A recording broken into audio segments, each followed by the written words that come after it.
තෙරුවන් සරණයි සියලු දෙනාටම. අද 2021 වර්ෂයේ ජූලි මාසයේ 16 වෙනි සිකුරාදා ශ්‍රී ලංකා වේලාවෙන් 5:30ට ආරම්භ කරන ධාතු කතා ප්‍රකරණය කුජල ප්‍රඥාත්ති ප්‍රකරණය පිළිබඳව ධර්ම සාකච්ඡාව. ප ဋ ාණ ධර්ම සභාවේ ත්‍රිපිටක ධර්මායතනයේ මගින් පවත්වන ඒ අභිධර්ම විශාරද පාඨමාලාවේ තවත් පන්තියක් තමයි අද අපි පටන් ගන්න යන්නේ. අපි ප්‍රථමයෙන්ම ගාථාව සජ්ජායනා කරලා ඉඳිමු. සාදු සාදු සාදු. නමෝ තස් භගවතු අරහතෝ සම්මා සම්බුද්දස්ස විචිත්ත මති ගම්බීර මනන්ත නය මණ්ඩිතං ප ဋ ාණං සම්මසන්තස්ස විමලාමිත බුද්ධියා යස්ස දේහානික්කමින්සු සුභාචබ්බන්න රන්සියෝ නීල පීතා රත්ත සේතා මංජිට්ඨාච පබස්සරා තං ලෝකනාතං සුගතං ධම්මංච ජින සේවිතං සංඝං නිරංගනං සෙට්ටං නමාමි සිරසාදරං. සාදු සාදු සාදු. සියලු දෙනාටම තෙරුවන් සරණයි. අද වැඩසටහන ගැන මම කෙටි හැඳින්වීමක් කරලා පුජ්‍යල ප්‍රඥාත්ති ප්‍රකරණයේ විභාගය අපේ අමිතා හේවතන්ත්‍රී මහත්මිය විසින් ඉදිරියට කරගෙන යනවා ඇති. අපි ප්‍රථමයෙන්ම මම හැඳින්වීමක් කරනවා පුජ්‍යල ප්‍රඥාප්ති ප්‍රකරණය.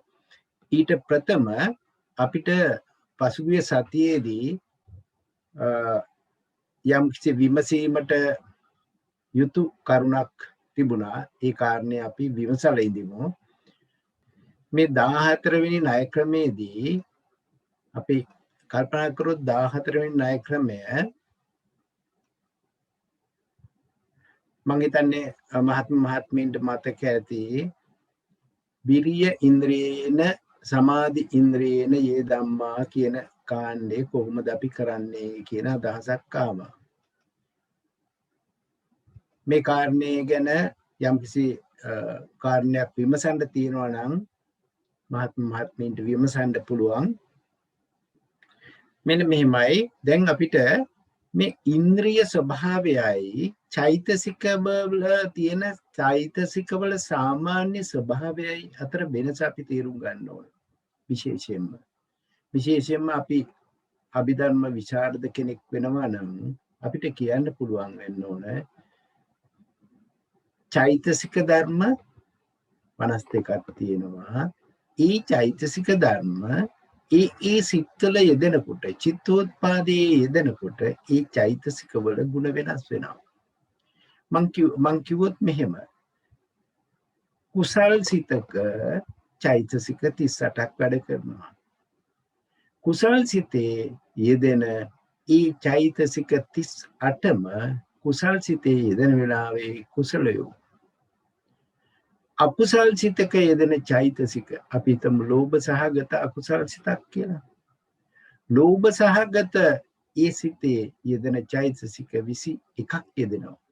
ඒ චෛතසික සියල්ලම ලෝභ සිතේ යෙදෙනකොට අකුසල ධර්මයෝ. අන්නේ කාරණේ අපි හොඳට පැහැදිලිව තේරුම් ගන්න ඕන. චිත්තෝත්පාදයක යෙදෙන චෛතසිකය ඒ චෛතසිකේ ස්පර්ශය වුණත් අපි හිතමු අකුසල් සිතක යෙදෙන ස්පර්ශය අකුසල් සිතේ යෙදෙන වෙලාවට ඒ ස්පර්ශය අකුසලයි. වේදනාව අකුසලයි. අන්න ඒ ආකාරයෙන් අපි දකින්න ඕන. ඒ කියන්නේ ඒක ධම්මසංගණී ප්‍රකරණයේදී අපිට උගන්වනවා. අපි ධර්ම සංගණී ප්‍රකරණේ ඉච්චර හොඳට අපි පරිහරණය නොකිරීම තමයි අපි තියෙන එකම ගැටලුව. අපි හිතමු ඒකාග්‍රතා චෛතසිකය. ඒකාග්‍රතා චෛතසිකය තමයි බලවත් වෙලා සමාධි ඉන්ද්‍රිය බවට පත්වන්නේ. සමාධි ඉන්ද්‍රියේ චෛතසික ස්වභාවය මොකද්ද කියලා ඇහුවොත් දෙන උත්තරේ ඒකාග්‍රතාව. ඒකේ කිසිම ගැටලුවක් නැහැ. හැබැයි ඒකාග්‍රතාවයේ තියෙන හැමතැනම සමාධි ඉන්ද්‍රිය නැහැ. අන්න ඒ කාරණේ තමයි තේරුම් ගන්න ඕන. ඒකාග්‍රතාව කියන්නේ සබ්බචිත්ත සාධාරණ චෛතසිකයක්. සබ්බචිත්ත සාධාරණ චෛතසිකය කියන්නේ සිත් 89 මෙහෙදෙන චෛතසිකයක්. හැබැයි මේ ඒකාග්‍රතාවේ ප්‍රබලත්වය වැඩි වෙනවා ඒ යෙදෙන චිත්තෝත්පාදේ නැත්තම් සිත අනුව. මේක ඊටාම අලංකාරව පැහැදිලි කරනවා ධම්මසංගණී ප්‍රකරණයේදී. කත මේ ධම්මා කුසලා කියලා ප්‍රථම කුසල් සිත කියන තැන චෛතසික 38ක් පරෝපන්නාස ධර්ම වශයෙන් 56ක් කොට දේශනා කළ තියෙනවා බුදුරජාණන් වහන්සේ. ඒ 56ක් දේශනා කළේ. එතෙන්දී ඒකාග්‍රතාව වශයෙන් දක්වලා නැවත කියනවා ඒක සමාධි ඉන්ද්‍රිය වේ.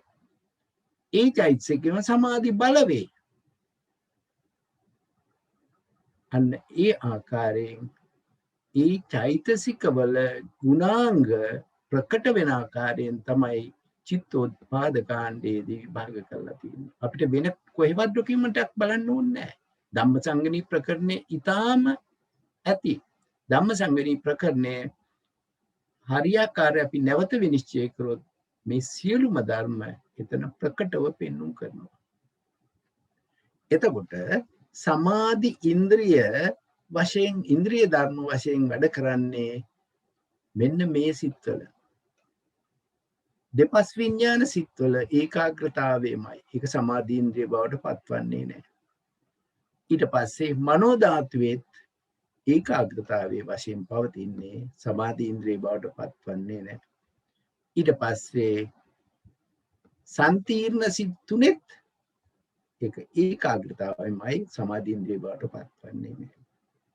හැබැයි විරියත් එක්ක යෙදෙන අවස්ථාවල ඒ කියන්නේ මනෝද්වාරා වර්ජන සිතේ සහ හසිත උත්පාදයේදී ඒ ඒකාග්‍රතා ස්වභාවය සමාධි ඉන්ද්‍රිය බවට පත් වෙනවා.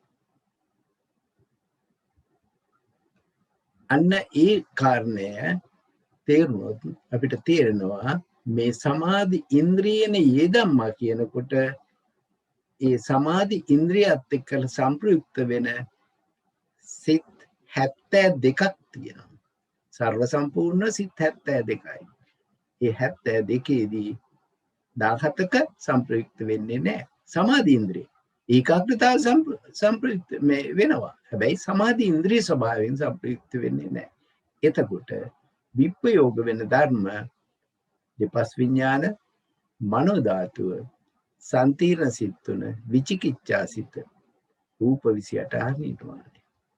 මෙන්න මේ කාරණේ මෙතන දකිනවා නම් මේ දෙපස් විඥාන කියනකොටම විඥාන ධාතු පහක් එතනින් වෙන් වෙලා, මනෝ ධාතුව කියනකොට තව විඥාන ධාතුවක් වෙන් වෙලා, සම්තිර්ණ සිත් කියනකොට මනෝ විඥාන ධාතුව වෙන් වෙලා, විචිකිච්ඡා සිත කියනකොට මනෝ විඥාන ධාතුව වෙන් වෙලා. එතකොට මෙතන සප්ත විඥාන ධාතුම මේ ගොඩේ පවතිනවා. ඒකින්ද තමයි මේ සංග්‍රහ වෙනකොට ස්කන්ධ පහයි, ආයතන 12යි, ධාතු 18යි විදියට සර්ව සම්පූර්ණයෙන්ම සංග්‍රහ වෙන්නේ. අසංග්‍රහයට කිසිම දෙයක් නැහැ. මේ කාර්යයට ගැටලුවක් තියනවද? සෙන්නායක මහත්තයා දැවුවානේ ওই ප්‍රශ්නේ. තේරුණාද ඒක? ඔව් සර්. පැහැදිලි සර්. සර්ගේ මේ සටහන බැලුවම ඉතාම පැහැදිලි සර්.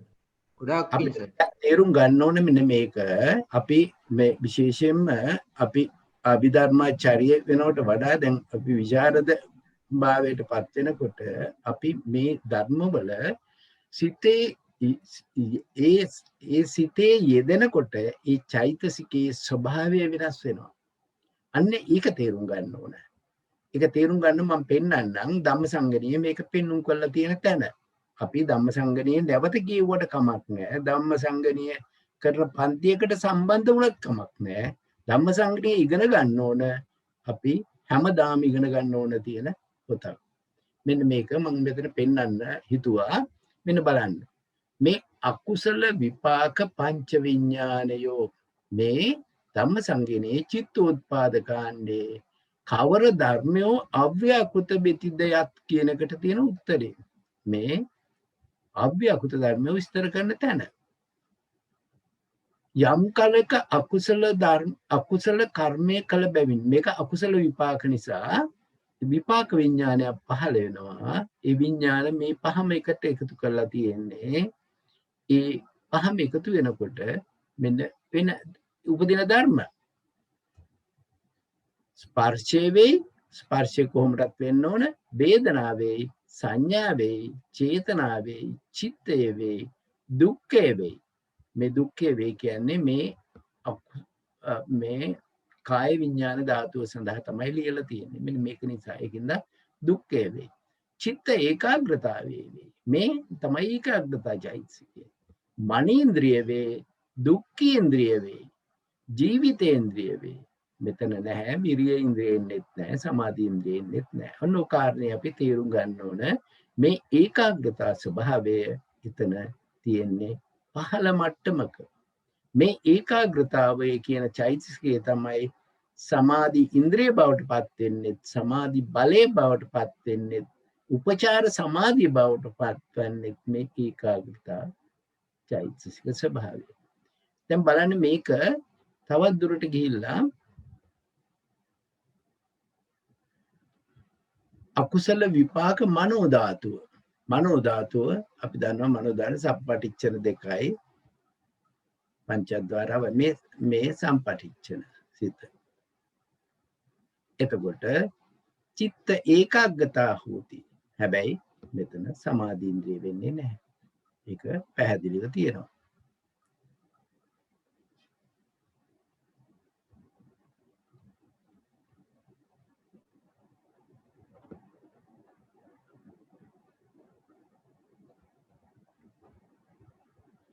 මේ තියෙන්නේ කිරිය මනෝවිඤ්ඤාණ ධාතුව. මේ කියන්නේ කිරිය මනෝවිඤ්ඤාණ ධාතුව සෝමනස්ස සහගතන් කියන්නේ මොකක්ද ඒක? මාත්මිකුට කියන්න බලවන්ද? මනෝවිඤ්ඤාණ ධාතුවක් තියෙනවා ක්‍රියා මේ අහේතුක කොටේ සෝමනස්ස සහගත. මොකද්ද මේ සිත? හසිතෝත්පාදේ. අන්න හරි. බලන්න හසිතෝත්පාදයේදී වෙලා තියෙන වැඩේ. හසිතෝත්පාදේ චිත්තස්ස ඒකාග්‍රතා හෝති. විරිය ඉන්ද්‍රිය හෝති, සමාධි ඉන්ද්‍රිය හෝති. ඒකේ ඒ ඒකාග්‍රතාව සමාධි මට්ටමට නැගලා. ඒකින්ද තමයි මේ විරියත් එක්කලා සම්ප්‍රයුක්ත වෙන ධර්ම ස්වභාවය. මේ හසිත උත්පාදයේදී ඒ ධර්මේ නැහැටි. එතකොට අපි බැලුවොත් එම මනෝද්වාර වර්ජන සිතේ කොහොමද එන්නේ? ඇයිනවද? මේ පවෆෙලියක් ආව එකයි හිතුනේ.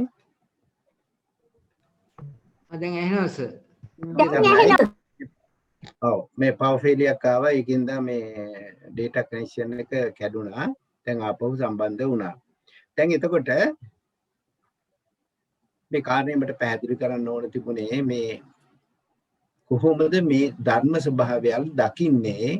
මේ තියෙන්නේ කිරියා මනෝවිඤ්ඤාණ ධාතු උපේක්ෂා සාගත චිත්තම්. මොකද්ද මේ කිරිය මනෝවිඤ්ඤාණ ධාතු උපේක්ෂා සාගත සිත කියන්නේ? කවුරු හරි කිව්වොත් මනෝද්වාර වර්ජන සිත. ක්‍රියා මනෝද්වාර වර්ජන සිත. හරියට. හරි මනෝද්වාර වර්ජන සිත. බලන්න මනෝද්වාර වර්ජන සිතේදී ඒ ධර්ම එනකොට චිත්තස්ස ඒකාග්‍රතා හෝති, විරිය ඉන්ද්‍රියං හෝති, සමාධි ඉන්ද්‍රියං හෝති. ඒ ස්වභාවයේදී මේක සමාධි ඉන්ද්‍රිය බවට පත් වෙනවා. චිත්ත ඒකාග්‍රතාවය දියුණු මට්ටමක තියෙන්නේ. මේවා මෙන්න මේ වගේ තමයි ඕනම ධර්ම ස්වභාවයක් දකින්න ඕන හැටි. මේවා හොයන්න වෙන පොත් උඩ නැහැ, කාගෙන්වත් අහන්න ඕන නැහැ. මේ ධර්ම පොත්වලට බහලා බලන්න. ධර්ම පොත්වලට දැක්කාම අපිට තේරුම් ගන්න පුළුවන් මේක මෙහෙමයි එන්නේ කියලා. අපි බැලුවොත් එහෙම විචිකිච්ඡා සිතේ කොහොමද එන්නේ කියලා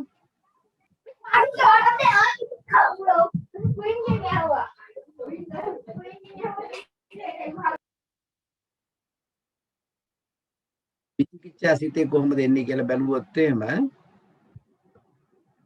මේ තියෙන්නේ ලෝභ සාගත සිතේ පළවෙනි ලෝභ සාගත සිතේදී කොහොමද මේවා මේ ධර්ම වැඩ කරන්නේ ලෝභ සිතේ මේ ද්වාදස කුසලේ කතමේ ධම්මා කුසල මේක බලන්න කතමේ ධම්මා කුසල කියනකොට මේක ඇත්තටම ධාතු කතා ප්‍රකරණයේදී අපිට උගන්වන්නේ ධම්මසංගණියෙන් විභංගයෙන් ඉගෙන ගත්තේ ඒවා තවදුරටත් සූක්ෂම කිරීම මේක පරිහරණය කරනකොට තේරෙනවා දැන් බලන්න කතමේ ධම්මා අකුසල මේක අපි නොදන්න පදයක් නෙවෙයි මේ ධම්මසංගණියේදී අපි ඉගෙන ගන්න හැටි චිත්තෝත්පාද කාණ්ඩේ චිත්තෝත්පාද කාණ්ඩේ ඉගෙන ගන්නකොට අපි මේවා යම්කිසි දෙයක් පාඩම් කරගෙන විභාගයට ලියන්න විතරක් ඉගෙන ගන්නවා.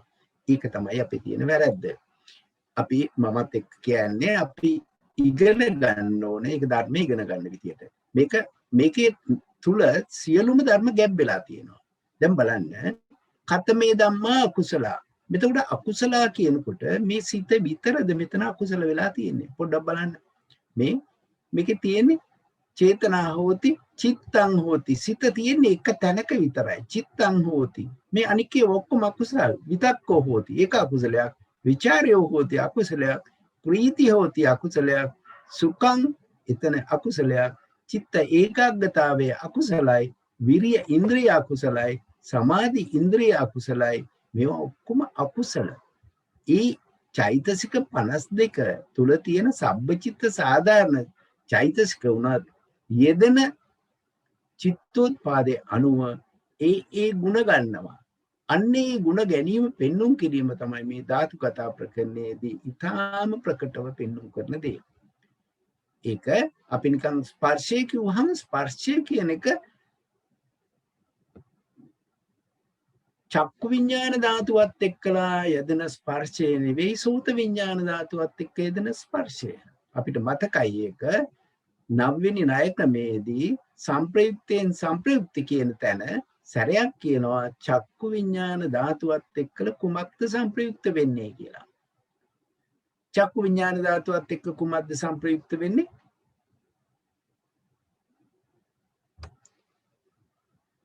චක්කු විඤ්ඤාණ ධාතුව. ඒ කියන්නේ චක්කු විඤ්ඤාණ සිත් දෙක. මොනවද සංප්‍රයුක්ත වෙන ධර්ම? සබ්බචිත්ත සාධාරණත්. සබ්බචිත්ත සාධාරණ 7. ඊට පස්සේ අහනවා ඒකේ පෙරළුම් තුනක් තියෙනවා. ඒ සංප්‍රයුක්ත වෙන ධර්ම කාත් එක්කද සංප්‍රයුක්ත වෙන්නේ කියලා. එතකොට සබ්බචිත්ත සාධාරණ චෛතසික 7 කාත් එක්කද සංප්‍රයුක්ත වෙන්නේ? චක්කු විඤ්ඤාණ ධාතුවත් එක්ක. චක්කු විඤ්ඤාණ ධාතුවත් එක්ක. චක්කු විඤ්ඤාණ ධාතුවත් එක්ක. අන්න උතන තමයි ගැටේ තියෙන්නේ. ඒ සබ්බචිත්ත සාධාරණ චෛතසික 7 චක්කු විඤ්ඤාණයත් එක්ක සංප්‍රයුක්ත වෙනකොට ඒකේ තියෙන්නේ දර්ශන කෘතියට අවශ්‍ය ගුණ. දර්ශන කෘතියනේ චක්කු විඤ්ඤාණ ධාතුවෙන් කරන්නේ. දර්ශන කෘතියට අවශ්‍ය ගුණ තමයි චෛතසික වල තියෙන්නේ. ඒ ධර්ම 7 සෝත විඤ්ඤාණ ධාතුවත් එක්ක සංප්‍රයුක්ත වෙන්නේ නැහැ. ඒක නැවතත් සංප්‍රයුක්ත වෙන්නේ චක්කු විඤ්ඤාණ ධාතුව. ඕක පෙන්වන්න තමයි නවවෙනි ණය ක්‍රමයේදී අපි කියනවා සංප්‍රයුක්තයෙන් සංප්‍රයුක්ත කියලා. යම්කිසි කෙනෙකුට හිතන්න පුළුවන් ඇයි මේ දෙසරයක් මේ අහන්නේ ඔන්න ඔය කාරණේ පෙන්눔 කරන්න. අන්න ඒ වගේ මේ කාරණේ දකින්න මේ සිතක් ඇතුලේ චෛතසිකයේ දෙනකොට ඒ චෛතසිකවල ಗುಣ පවත්වන්නේ ඒ චිත්තෝත්පාදයේ ගුණෙමයි කියලා. මේක ටිකක් ඈතට ගියපු කාරණයක් වුණත් මං හිතුවා ඒක කියන්න. නැත්නම් අපි යම්කිසි කෙනෙකුට කියලා දෙනකොට නැත්නම් යම්කිසි කෙනෙක්ගෙන් ප්‍රශ්නයක් අහනකොට අපි වැරදි මාර්ගයෙන් ප්‍රශ්නේ අහන්න පුළුවන්. උත්තර දෙන එකනත් එතකොට මුලා වෙලා උත්තර දෙන්න පුළුවන්. ඒකින්ද අපි ඊටාම ප්‍රකටව දැනගන්න ඕන මේ ධර්මවල ಗುಣ පවතින්නේ ඒ ධර්මයේ උත්පාද වන චිත්තයත් එක්කලායි කියලා තේරුම් කරගන්න. මේකේ ගැටලුවක් තියෙනවා නම් කතා කරන්න පුළුවන්. එහෙම නැත්නම් මම දැන් අපි මේ 14 වෙනි ණය ක්‍රමය ගැන ගැටලුවක් තියනවාද? 14 වෙනි ණය ක්‍රමය යන්නේ චිත්තෝත්පාද වශයෙන්මයි. චිත්තෝත්පාද වශයෙන් ගත්තාම තමයි මේ ආකාරයට අපිට දකින්න පුළුවන්. චිත්තෝත්පාද වශයෙන් දැක්කම කිසිම තැනක අවුලක් සිද්ධ වෙන්නේ නැහැ. මේ විදිහට කරගෙන යන්න පුළුවන්. ඒකින්ද මේ ණය ක්‍රම නැවත නැවත පරිහරණය කළා ගැටලුවක් තියෙනවා නම් අපි දවසක සාකච්ඡා කරමු. එහෙමනම් අපි අද පුජ්‍යල ප්‍රඥප්ති ප්‍රකරණයේ පටන් ගනිමු. ඒකට මම සුළු ආරම්භයක් ලබා දීලා එතනින් එහාට අමිත මහත්මිය කරගෙන යයි. මේ පුජ්‍යල ප්‍රඥප්ති ප්‍රකරණය කියනකොටම අපි දන්නවා මේ කතා කරන්නේ ප්‍රඥප්ති පිළිබඳව. ප්‍රඥප්ති කියනකොට අපි දන්නවා පංචනේය මණ්ඩල අහලා තියෙනවානේ. පංචනේය මණ්ඩල මේ කියන්නේ සම්මා සම්බුදුවරයෙකුගේ ආඥා ප්‍රදේශය. අපි දන්නවා ආඥා ප්‍රදේශය මේ පංචවිධ ඤේය ධර්මයන්. ඒ කියන්නේ සංස්කාර, විකාර, ලක්කන, ප්‍රඥප්ති, නිර්වාණය කියන පහ. ඒ තමයි පහ. ලියා ගන්නවා නම් ඒ කාරණේ ලියා ගන්න. සංඛාර, විකාර, ලක්කන, ප්‍රඥප්ති, නිර්වාණය කියන පහ තමයි පංචවිධ ඤේය ධර්මයන්. එතකොට ඒකේ ප්‍රඥප්තිය එකක්. හතරවෙනි එකට තියෙන්නේ ප්‍රඥප්තිය. එතකොට ඒ ප්‍රඥප්තිය ආභිධර්මිකයන් ප්‍රඥප්තියේ මුලා වීම ඇති නොවන පිණිස තමයි මේ ප්‍රඥප්ති ප්‍රකරණය අභිධර්ම පිටකයේදී දේශනා කරේ. එහෙම නැත්නම් ප්‍රඥප්තියේ මුලා වීමක් සිදු වෙන්න පුළුවන් ආභිධම්මිකයන්. ඒ කාරණයෙන් නැති වෙන ආකාරයට මේ ප්‍රඥප්තියින් පිළිබඳව දේශනා කරා පුජ්‍යල ප්‍රඥප්ති ප්‍රකරණය කියලා. ඒ කාරණය එතකොට අපි දන්නවා මේ ඤේය මණ්ඩල තුල තියෙන ඒ ප්‍රඥප්ති ස්වභාවය. එතකොට පුජ්‍යල ප්‍රඥප්ති ප්‍රකරණේ තියෙනවා ප්‍රධාන කොටස් දෙකක්. එකක් උපාදා ප්‍රඥප්ති, අනික එක ස්වභාව ප්‍රඥප්ති. ස්වභාව ප්‍රඥප්ති කියනකොටම අපි දන්නවා ස්වභාව ප්‍රඥප්ති කියන්නේ ස්කන්ධ ප්‍රඥප්තිය, ආයතන ප්‍රඥප්තිය, ධාතු ප්‍රඥප්තිය, සත්‍ය ප්‍රඥප්තිය, ඉන්ද්‍රිය ප්‍රඥප්තිය. අන්න ඒ ආකාරයෙන් මේ ප්‍රඥප්ති ටික අපි දන්නවා. මේ ප්‍රඥප්තිය කියන්නේ නම් කිරීම, යොදා ගැනීම. අන්න ඒ අර්ථයමයි ප්‍රඥප්තිය කියන්නේ. මේ තියෙන දැක්වීම, පැවසීම, තැබීම, බහාලීම. මේක පාලි වශයෙන් කියනවා ආචික්කති දේශේති පඤ්ඤපේති පට්ඨපේති ආදී තන්නේ දර්ශන ප්‍රකාශනයේ අරුත් වැටෙහි ප්‍රඥප්ති යන ආකාරය. එතකොට ඒකේ උපාදා ප්‍රඥප්තිය කියන්නේ මේ පුජ්‍යල ප්‍රඥප්තියයි. ඒක සත්ත්ව පුජ්‍යල භාවයකට සම්බන්ධ කරගෙන දේශනා කරපු නිසා උපාදා ප්‍රඥප්ති ඒ පුජ්‍යල ප්‍රඥප්ති ප්‍රකරණය. එතකොට මෙතන ප්‍රඥප්ති 6ක් තුලින් පුජ්‍යල ප්‍රඥප්ති ප්‍රකරණය තමයි මේ දේශනා කරලා තියෙන්නේ. එතකොට ප්‍රඥප්තිය කියන ප්‍රඥප්ති 6කේ ඒ ප්‍රඥප්ති 6 කන්ද ප්‍රඥප්ති, ආයතන ප්‍රඥප්ති, ධාතු ප්‍රඥප්ති, සත්‍ය ප්‍රඥප්ති, ඉන්ද්‍රිය ප්‍රඥප්ති කියන්නේ 5යි, පුජ්‍යල ප්‍රඥප්ති 6යි. එතකොට මේ මුල් පහම ස්වභාව ප්‍රඥප්ති, පුජ්‍යල ප්‍රඥප්තිය කියන්නේ උපාදා ප්‍රඥප්තිය. එතකොට අපි මේ උපාදා ප්‍රඥප්තියේ ඒ කාරණා ටික අපි ඉගෙන ගනිමු. මම එතනින් එතකොට මේ පංච ප්‍රකරණ අට කතාවේ තියෙන කොටසක් මම පෙන්වන්න කැමතියි. මේක තියෙනවා නම් කියවන්න. මේ ප්‍රඥප්ති ප්‍රකරණයට පිළිබඳව තියෙන ච යන 6 වෙන් කිරීමට. එතකොට ඇයි ප්‍රඥප්ති කියන නම එන්නේ? දැක්වීම, පැවසීම, පැනවීම කියන අර්ථයමයි මේ ප්‍රඥප්ති කියන එක. එතකොට මේ ස්කන්ධ ප්‍රඥප්තිය යනාදී සංක්ෂේපයෙන් ප්‍රඥප්තියේ කියපු අපි ප්‍රඥප්තියන් ටික. එතකොට මෙන්න මේ කාරණේ තමයි මට කියන්න ඕන තිබුණේ. ප්‍රඥප්තිය කියන එක මෙන්න මේ 6 ආකාර විභාගයක් කරනවා. විද්‍යාමාන ප්‍රඥප්ති. ඒ කියන්නේ ස්වභාවයෙන් ඇති ස්වභාවයෙන්ම ප්‍රඥාප්තිය වශයෙන් විද්‍යාමාන ප්‍රඥාප්තිය.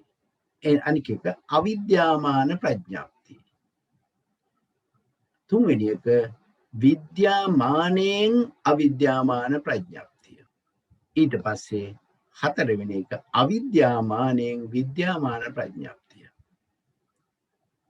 දැන් අපි මේ විද්‍යාමාන ස්වභාවයයි අවිද්‍යාමාන ස්වභාවයයි අරගෙන මෙතන හතරක් කිව්වා. ඊළඟ එක විද්‍යාමානයෙන් විද්‍යාමාන ප්‍රඥාප්තිය. අනික් එක අවිජ්ජා මෝහයෙන් අවිද්‍යාමාන ප්‍රඥාප්තියයි. මෙන්න මේ ආකාරයට හය එනවා.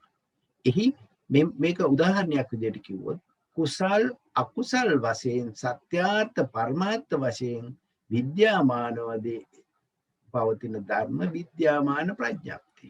මේවා විද්‍යාමානව පවතින බැවින් විද්‍යාමාන ප්‍රඥාප්ති. ඒවා නම් යොදලා තියෙනවා. ඒවා විද්‍යාමානයි. දැන් අපි එහෙම කිව්වොත් ස්ත්‍රී පුරුෂ කිව්වොත් ස්ත්‍රී පුරුෂ කියලා දෙයක් ස්වභාවයක් නැහැ. ඒක අවිද්‍යාමාන ප්‍රඥාප්තිය. මෙන්න මේ ආකාරයෙන් ඒක පැහැදිලි කරනවා. එතකොට මේවට එකිනෙකට උදාහරණ තියෙනවා. විද්‍යාමානෙන් අවිද්‍යාමාන ප්‍රඥාප්තිය. අපි කිව්වොත් ස්ත්‍රී රූපය කිව්වොත් අවිද්‍යාමාන වූ විද්‍යාමාන ප්‍රඥාප්තිය. ස්ත්‍රී කියන එක අවිද්‍යාමානයි, රූපය කියන එක විද්‍යාමානයි. අන්න මේ ආකාරයෙන් මේවා දකින්න පුළුවන්. මේක කියවන්න. එතකොට මේ කාරණේ තේරෙනවා. එහෙමනම් වෙන කාරණයක් විසඳන්න නැත්නම් මම මෙතනින් අමිතා මහත්මියට ආරාධනා කරනවා. එතන ඔබතුමීට පුළුවන් තවදුරටත් හැඳින්වීමක් ප්‍රඥප්ති ප්‍රකරණය පිළිබඳව හැඳින්වීමක් කරලා ඉදිරියට කරගෙන යන්න. තෙරුවන් සරණයි. අපි අමිතා මහත්මියට කරුණාවෙන් ආරාධනා කරගෙන සිටිනවා පුජ්‍යල ප්‍රඥප්ති ප්‍රකරණය පිළිබඳව සාකච්ඡාව ආරම්භ කිරීමට. අමිතා මහත්මිය මට කියන්න කොහෙද මොකද්ද පේජ් එක ඕන මොකද්ද අට කතාවේ පේජ් එක ඕනේ කියලා මට පොඩ්ඩක් සඳහන් කරන්න. තෙරුවන් සරණයි. හොඳයි සර්. තෙරුවන් සරණයි.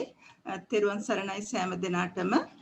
සර් අපි පොඩ්ඩක් ආයිත් සංඥාපනයෙන්ම පොඩ්ඩක් පටන් ගමුද සර්? ඔව් සංඥාපනයේ ඔහොම තියන්න සර්. ඔය විදිහට තියන්න සර්. ඇත්තටම දැන් අපිට සර් පැහැදිලි කරා පුද්ගල පඤ්ඤාප්තිකරණය කියන්නේ කුමක්ද කියන එක. ඇත්තටම දැන් මෙතන පුද්ගල පඤ්ඤාප්තිකරණයේ ච පඤ්ඤාප්තිය. ඒ කියන්නේ ගණන් වශයෙන් වෙන් කරලා තියනවා කියන එක තමයි ච පඤ්ඤාප්තිය කියන්නේ. එතකොට ච පඤ්ඤාප්තියෙන් ස්කන්ධ ආයතන ධාතු සච්ච ඉන්ද්‍රිය කියන පඤ්ඤාප්ති පහ ඇත්තටම සත්‍යාර්ථ පරමාර්ථ විදියට ගන්න පුළුවන් හින්දා තමයි ඒවට ස්වභාව ප්‍රඥාප්ති කියලා කිව්වේ. එතකොට ඒක මේ පුද්ගල පඤ්ඤාප්තිකරණේ විස්තර වශයෙන් නැහැ. උද්දේශයේ නාම වශයෙන් විතරයි තියෙන්නේ. ඇයි අපි මුලින්ම විභංගේ නිප්පදේශ කරලා ඉගෙන ගත්තා මේ ධර්මතා සියල්ලම.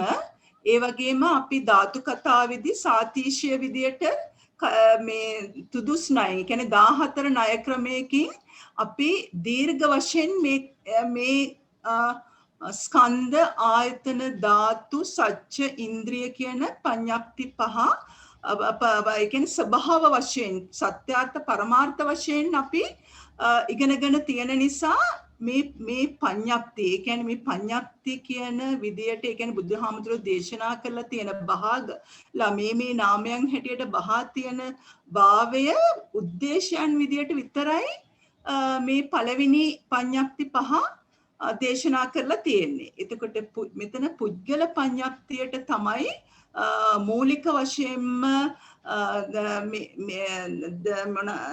දේශනා කරලා තියෙන හින්දා තමයි මේ ප්‍රකරණය පුද්ගල පඤ්ඤාක්තිකරණය කියලාම නම දමලා තියෙන්නේ. ඒතර පුද්ගල පඤ්ඤාක්තිකරණය අපිට ගොඩාක් වැදගත්. ඒ කියන්නේ අපි අභිධර්මය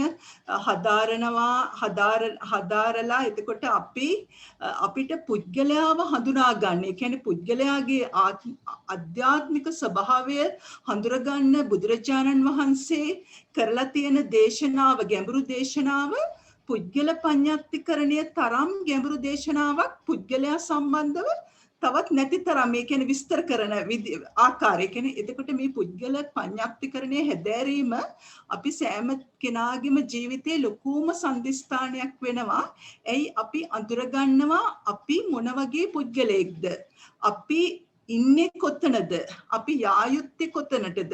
ඒ වගේම තමයි අපිට අපි ආශ්‍රය කරන පුද්ගලයෝ මොන වගේද කියලා අපිට අඳුර ගන්න පුළුවන්. ඒගොල්ලන්ව ආශ්‍රය කර යුතුද නැත්නම් අපි ඈත් කර යුතුද? අපි කොයි විදියටද ආශ්‍රය කර යුත්තේ කියන ගැන කියන්නේ අපිට කල්යාණ මිත්‍රයන් කොහොමද කියලා අඳුරා ගැනීමේ හැකියාව මේ පුද්ගල පඤ්ඤාක්තිකරණය තුලින් හොඳින්ම විස්තර කරනවා. ඉතින් ඒකින්ද පුද්ගල පඤ්ඤාක්තිකරණය අපි සෑම දිනාටම ඉතාම වැදගත් ප්‍රකරණයක්. එතකොට පුද්ගල පඤ්ඤාක්තිකරණේ බුදුරජාණන් වහන්සේ දේශනා කරලා තියෙනවා ඒකක වශයෙන්. ඒ කියන්නේ ඒකක නිर्देशේ දේශනා කරලා තියෙනවා පුද්ගලයෝ ඒ කියන්නේ එකිනෙකට පුද්ගලයෝ වෙනස් වන ආකාරය 50 ආකාරයකට විස්තර කරලා තියෙනවා ඒකක නිर्देशේ. එතකොට ද්වික නිर्देशේ පුද්ගලයෝ ඒ කියන්නේ එකිනෙකට විරුද්ධ ස්වභාවය. ඒ කියන්නේ දෙවිදියකට පුද්ගලයෝ තියෙන අවස්ථාවල ද්වික නිर्देशේ දේශනා කරලා තියෙනවා. අපි මේක සංඥාපනයේම අන්තිම ඡේදයට ගියා නම් සංඥාපනයේම අන්තිම ඡේදයට. එතකොට තික නිर्देशේ පුද්ගලයෝ 3 දෙනෙක් ගත්තොත් ඒ 3 දෙනාගේ තියෙන වෙනස්භාවය. එතකොට චතුක්ක නිर्देशේ පුද්ගලයෝ 4 ආකාරයකට වෙනස් වෙන විදිය. ඒ වගේම තමයි දැන් ওই විදියට පංචක, ෂට්ක, සත්තක, ඒ වගේ අෂ්ටක විදියට දස නිर्देशයක් වෙනවා. දස නිर्देशේ ඔක්කොම පුද්ගලයෝ 383 දෙනෙක් වෙනවා. 383ක් වෙන්නේ දැන් ඒකක නිर्देशේ මුලින්ම පුද්ගලයෝ 50 දෙනයි. ද්වික නිर्देशේ සවිස්ස කියන්නේ 26. එතකොට 26 දෙකෙන් වැඩි කරලා ගන්න ඕන. එතකොට 52ක් වෙනවා. එතකොට තික වුණාම පුද්ගලයෝ 16 වර්ගයක් දේශනා කරලා තියෙනවා. එතකොට 3 ආකාරයකට පුද්ගලයෝ 3 ආකාරයකට 3 විදියකට 16 ආකාරයක් කිව්වහම එතකොට 16 වැඩි කිරීම තුන 48ක් වෙනවා. එතකොට ඒ වගේම චතුස්ක වුණාම 29 විදියකට පුද්ගලයෝ 4 ආකාරයකට දේශනා කරාම 29 වැඩි කිරීම 4 පුද්ගලයෝ 116ක් වෙනවා. ඔය විදියට ගත්තොතින් පංචක 14 ඒවා 5 වගේ 70 දෙනෙක් ෂඩ්ග නිर्देशේ ඇත්තටම එක විදිය ඒ කියන්නේ එක ආකාරයක ඒ කියන්නේ 6 ආකාර පුද්ගලයෝ එකපාරක් දේශනා කරලා තියෙනවා. සප්තකවල 7 ආකාරයකට දෙපාරක් දේශනා කරලා තියෙනවා. එතකොට අෂ්ටකවල එකපාරයි, නවකත් එකපාරයි, දසකත් එකපාරයි. දැන් සමහර වෙලාවට මේ එකම පුද්ගලයා තව ඒ කියන්නේ අපි කියමු උදාහරණයක් විදියට ඒකක නිर्देशේ තියෙන පුද්ගලයෙක් ඉන්න පුළුවන් ෂට්ක, සත්තක, අෂ්ටක, ඒ වගේ දසක, නවක වගේ ඉන්න පුළුවනි. ඒ බුදුරජාණන් වහන්සේ එකම පුද්ගලයා ඒ තැන්වලට දමන්න හේතු වෙලා තියෙන්නේ. එතකොට එතන 8 ආකාරයකට දේශනා කරන්න පුළුවන් නම් අෂ්ටක ඒ කියන්නේ 9 ආකාරයකට පුළුවන් නම් ඒ පුද්ගලයාම 9 ආකාරයටත් වැටෙනවා. ඒකින්ද අපිට අර මුලින්ම දැන් අපි ඉගෙනගෙන යද්දී මුලින්ම දැන් ඒකක නිर्देशේ ඒ පුද්ගලයාව අපි හඳුනාගත්තොත් ඒ පුද්ගලයා ගැන හොඳට දැනගෙන හිටියොතින් එහෙම ඉදිරියට තියෙන මේ ඒවත් ඒ කියන්නේ ඒ පුද්ගලයාම ඉදිරියට හම්බ වෙද්දිත් අපිට ඒ පුද්ගලයා ගැන හඳුනාගෙන තියනවා නම් ඉදිරියට කරගන්න පහසුයි ඇත්තටම. එතකොට දැන් මේ ඔක්කොම එකතු වෙලා පුද්ගලයෝ 380 දෙනෙක් 383 ආකාරයකට මේ පුද්ගල පඤ්ඤප්තියේ විස්තර වෙනවා. එතකොට අපි බලමු දැන් ඒකක නිर्देश ඒ කියන්නේ අපි මුලින්ම අපි අමුද ඊට පස්සේ පටන් ගන්න තැනට පිටුව 240 තව චුට්ටක් උඩට ගියන් සාන්න. එතකොට දැන් අපිට දැන් මේ වචන පොඩ්ඩක් පැහැදිලිව දැනගන්න ඕන. දැන් ච පඤ්ඤප්තියෝ ගැන ඒ කියන්නේ දැන් අපිට විස්තර වුණාම අපි ච පඤ්ඤප්තියෝ කිව්වහම පඤ්ඤප්ති 6 දැනගන්න කන්ද පඤ්ඤප්ති ආයතන ධාතු සච්ච ඉන්ද්‍රිය පුද්ගල. එතකොට ඒ විදිහට දැන් කිත්තාවතා කන්දානං කිව්වහම කන්ද පඤ්ඤප්ති වුණාම ඒ කන්ද පඤ්ඤප්තිය අපි දන්නවා. ඒ කියන්නේ අපි මේක හදාarලා තියෙනවා හොඳින් දන්නවා.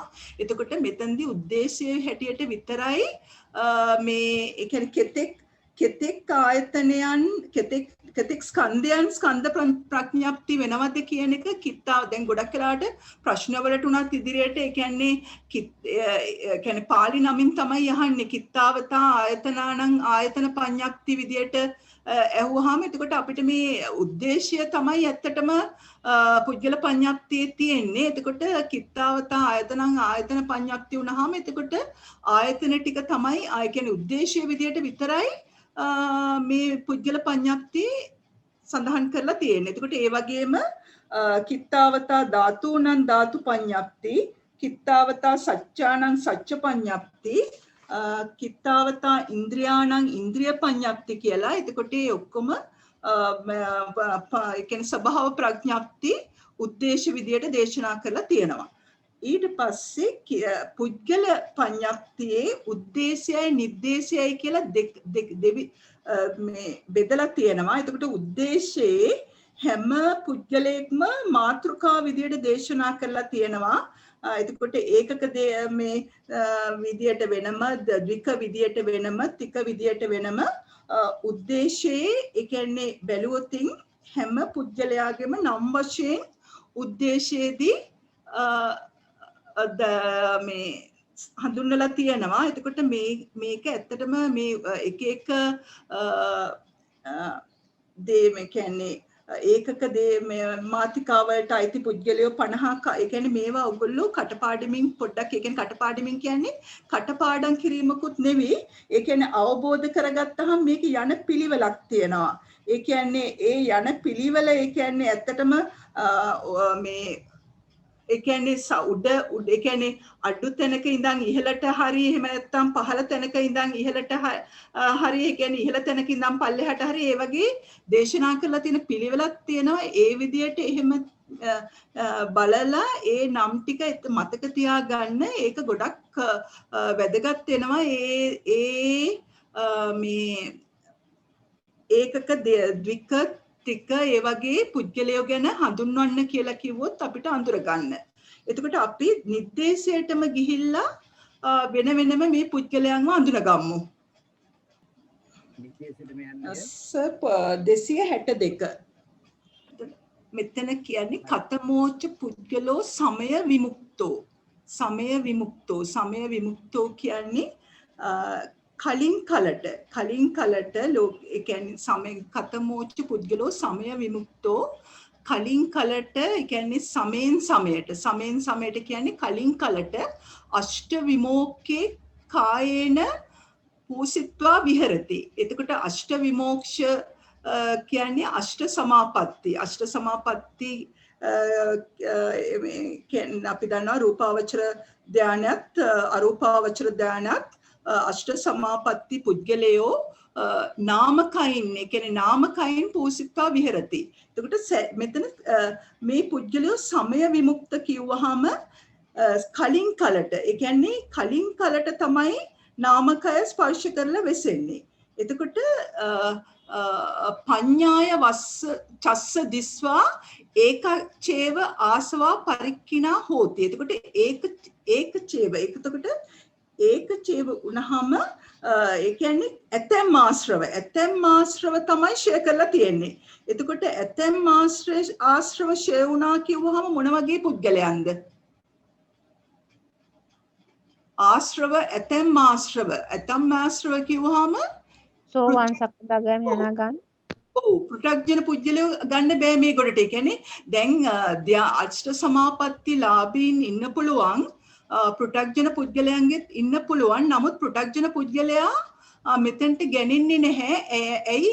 ඇතැම් ආශ්‍රව ෂෙයා කරපු පුජ්‍යලෙක් තමයි මෙතන සමය විමුක්තට අරගෙන තියෙන්නේ. එතකොට සෝවාන් ඉඳන් ඇතැම් ආශ්‍රව කිව්වහම රහත් පුජ්‍යලයා ගන්නත් බෑ. එතකොට සෝවාන් ඉඳන් අරහත් මාර්ග දක්වා පුජ්‍යලයෝ ගන්න පුළුවන් මෙතෙන්ට. ඒ වගේම අෂ්ට සමාපatti ලාභී පුජ්‍යලයෝ තමයි ගන්න. එතකොට මේ පුජ්‍යලයා ඒ කියන්නේ මාර්ග ඒ කියන්නේ විදර්ශනා ප්‍රඥාවෙන් සංස්කාරයන්ද මාර්ග ප්‍රඥාවෙන් චතුරාර්ය සත්‍යද දැකලා වෙසෙන සමය විමුක්ත කියන්නේ කලින් කලට මේ නාමකයින් ස්පර්ශ කොට විසීම හින්දා තමයි සමය විමුක්ත කියලා දැක්වෙන්නේ. එතකොට අපි දෙවනි පුජ්‍යලයා බලමු අසමය විමුක්ත. අසමය විමුක්ත වුණාම ඉදේ කච්චෝ පුද්ගලෝ නහේව කෝ කාලේන කාලං සමයේන සමයං අට්ඨ විමෝක්ඛේ කායේන පූසිතා විහෙරති පඤ්ඤාය චස්ස දිස්වා ආසවා පරික්ඛින්නා හොಂತಿ. එතකොට මේ පුද්ගලයා ආසවා පරික්ඛින්නා හොಂತಿ කියන්නේ ඔක්කොම ආශ්‍රව ෂය කරලා ඉවරයි. එතකොට නහේව කෝ කාලේන කාල සමයේන සමයං අට්ඨ විමෝක්ඛේ කායේන පූසිතා විහෙරති කිව්වහම අෂ්ට විමෝක්ෂ මේ අෂ්ට සමාපatti ඒ කියන්නේ අෂ්ට විමෝක්ෂ ඒ කියන්නේ අෂ්ට සමාපatti නොවන පුද්ගලයෙක්. හැබැයි සමහර වෙලාවට අෂ්ට සමාපatti නොලැබුණාට රූපාවචර ඒ කියන්නේ 1 2 3 ධානලාභියෙක් වෙන්න පුළුවනි. නමුත් අෂ්ට සමාපatti පුද්ගලයෙක් නෙවෙයි. එතකොට මේ අසමය විමුක්ත වෙන්න පුළුවන් ආශ්‍රවය කියන්නේ ප්‍රඥාවෙන් සියලුම ආශ්‍රය ෂය කරලා තියෙන්නේ. එතකොට සියලුම මේ ආශ්‍රව ෂය කරලා නම් මේ පුජ්‍යලයෝ මේ ආර්ය පුජ්‍යලය ලෝකෝත්තර විමෝක්ෂයේ අසමය විමුක්ත කියන්නේ රහතන් වහන්සේ. ඒ කියන්නේ ශුෂ්ක විදර්ශක රහතන් වහන්සේ වෙන්න පුළුවන්. එතකොට 1 2 වගේ ධානලාභී රහතන් වහන්සේ වෙන්න පුළුවන්. මේ එතකොට ඒ පුජ්‍යලය තමයි අසමය විමුක්ත වෙන්නේ. එතකොට ඊළඟට තුන්වෙනි පුජ්‍යලයා කුප්ප ධම්මෝ. ඉදේ කච්චෝ පුද්ගලෝ ලාභී හෝති රූප සහගතානං වා අරූප සහගතානං වා සමාපත්තීනං සෝචකෝ නිකාම ලාභී හෝති න අකිච්ච ලාභී න අකසිර ලාභී න යත්ති. පාලි වචන ටිකක් අමාරුයි වගේ අපි සිංහල පැත්තට යමුද සර්? කවර පුද්ගලේ කෝප්‍ය ධර්ම වේදයක්ද? ඒ කියන්නේ කුප්ප ධම්ම. මේ ලෝකයේ ඇතැම් පුද්ගලේ රූප සහගත රූපාවචර හෝ අරූප සහගත සමාපatti ලබන සුළු වෙයි. එතෙකුදුවත් හෙතේම කැමැතිසේ ලබන්නේ නොවේ. ඒ කියන්නේ Tamanට කැමැති වෙලාවට මේ සමාපත්තිය ලබන්න අමාරුයි. නිදුකුන් ලබන්නේ නොවේ. ඒ කියන්නේ පහසුවෙන් ලබන්නත් අමාරුයි. මහත්සේ ලබන්නේත් නොවේ. ඒ කියන්නේ ගොඩක් 이르දි සම්පන්නව ලබන්නේ නොවේ. කැමැති තැනකට කැමැති සමවතක කැමැති තාක් සමවදනේද ඉන් නැගෙන්නේද නොවේ. ඒ කියන්නේ Tamanට කැමැති වෙලාවට සමවදින්නත් බෑ, කැමැති තාක්කල් සමවදින්නත් බෑ, එයින් නැගී හිටින්නත් බෑ. ඒ කියන්නේ සමවතෙන් නැගී සිටින්නත් තමන්ට කැමති වෙලාවට අමාරුයි. ඒ කියන්නේ දැන් අපි හිතාගත්තොත් සමාපත්තියට මම සමවැදිලා මේ දැන් මම දවසක් වෙනකන් සමාපත්තියේ යෙදිලා මම මේ මොහොතේ මං නැගිටිනවා කියන විදියට ඒ කියන්නේ තමන් කැමති වෙලාවට නැගී සිටින්න බෑ. යම් ප්‍රමාදයක් ඒ කියන්නේ යම් ප්‍රමාදයක් වුණොතින් යම් කෙලෙස් ධර්මයක් ඇති වුණොතින් එයාගේ සමාපatti නැසෙනවා. එතකොට මේ වගේ පුද්ගලයෙකුට කියනවා කුප්ප ධම්ම, කෝප්ප ධර්ම කියලා කියනවා. එතකොට ඊළඟට හතරවෙනි පුද්ගලයා අකෝප ධර්ම. අකෝප ධර්ම පුද්ගලයෝ රූප සහගත හෝ අරූප සහගත සමාපත්තීන් ලබනවා. Tamante කැමති විදියටත් ලබන්න පුළුවන්. නිදුකින් පහසුවෙනුත් ලබනවා. මහත්සේත් ලබනවා. එතකොට කැමති තැනක Tamante කැමති තාක්කල් සමවැදලා ඉන්නත් පුළුවන්. ඒ වගේම තමයි පමාවකට පැමිණෙනොතින් ඒ සමාපatti නැසෙන්නෙත් නෑ. එතකොට ඒ වගේම මේ පුද්ගලයෝ ආර්ය පුද්ගලයෝ ඒ කියන්නේ ඇත්තටම මෙතන කොයිම වෙලාවකවත් අයිති වෙන්නේ නැහැ. පෘථග්ජන පුද්ගලයෝ අයිති වෙන්නේ නැහැ. අනාගාමී පුද්ගලයෝ වෙන්නත් පුළුවනි. රහතන් වහන්සේ වෙන්නත් පුළුවනි.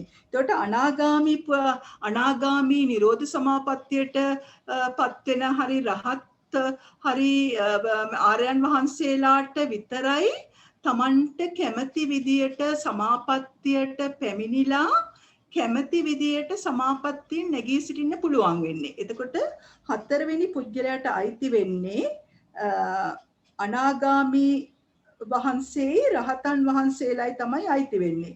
එතකොට ඒගොල්ලන්ට ඒගොල්ලන්ගේ සමාපත්තියෙන් වශීභාවයට පත් වෙන්න පුළුවනි.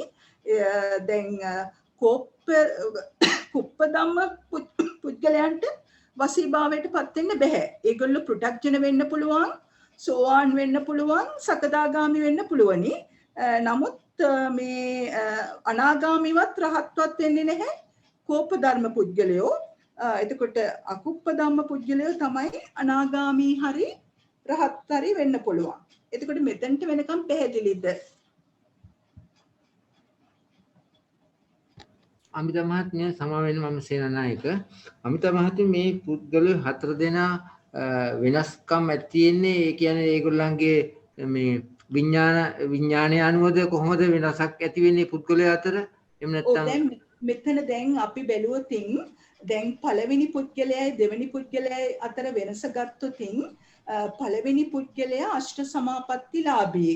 නමුත් රහතන් වහන්සේ කෙනෙක් නෙවෙයි. එතුමා ඒ කියන්නේ පෘථග්ජනෙක් වෙන්නත් පුළුවන්. එතන ඉඳන් අරහත් මාර්ග වෙනකන් වුණත් පුළුවන්. ඇතැම් ආශ්‍රව විතරයි ෂෙයා කරලා තියෙන්නේ. සම්පූර්ණ ආශ්‍රය ෂෙයා කරලා නැහැ. ඒතර දෙවෙනි පුද්ගලයා කියන්නේ අසමය විමුක්ත පුද්ගලයා ගත්තොත් ඒ ශීනාශ්‍රවයන් වහන්සේ කියන්නේ රහතන් වහන්සේ නමුත් අෂ්ට සමාපත්තිලාභී නොවේයි. නමුත් සමහර ධානලා තියෙන්න පුළුවනි. එතකොට ශුෂ්ක විදර්ශක රහතන් වහන්සේගේ ඉඳන්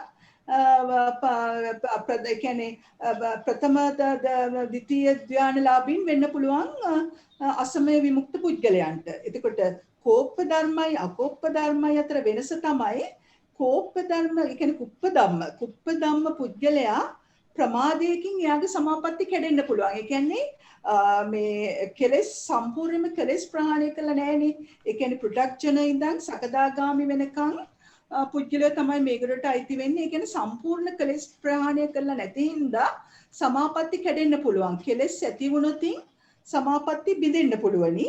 එතකොට අකෝප ධර්ම පුද්ගලයාගේ සියලුම ආශ්‍රව ෂෙයා කරලා තියෙන නිසා සමාපatti බිඳීමට හැකියාවක් නැහැ. එතකොට එයා හැම වෙලේම යාට කැමති වෙලාවට ඕනම වෙලාවක සමාපත්තියේ යෙදෙන්න පුළුවන්. ඒ කියන්නේ තමන් කැමති විදියට නැගී සිටින්න පුළුවන්. එතකොට ඒක තමයි ඒ පුද්ගලයාගේ අධ්‍යාත්මික ශක්තිය තමයි මේ පුද්ගලයාගේ විස්තර කරලා තියෙන්නේ.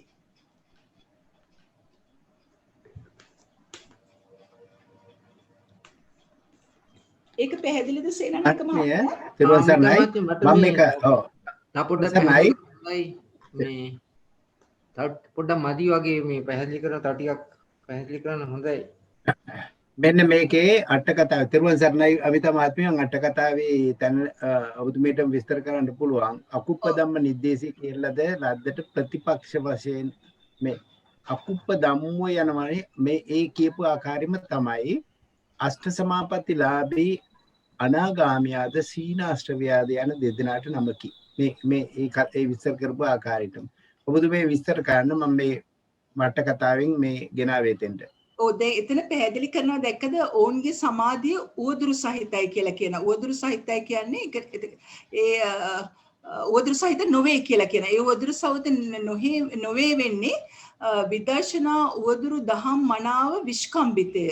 මනාව පිරිසිදු කරන ලද වේ. එයින් ඔවුන්ගේ දෙඩීම් ගණයා කෙරෙහි ඇලීම් ආදී කටයුතු වලින් හෝ යම්කිසි වෙනත් තමාට අනුරූප ප්‍රමාදයකින් ගත කරන්නේද සමාපත්තිය වෙනස් වේ නොනැසේ. සුෂ්ක විදර්ශකයෝ සෝවාන් සකදාගාමි අනාගාමි ශීනාශ්‍රවයෝ මේ දුකේ නොලැබෙති. ඒ කියන්නේ සෝවාන් සකදාගාමි සුෂ්ක විදර්ශකයෝ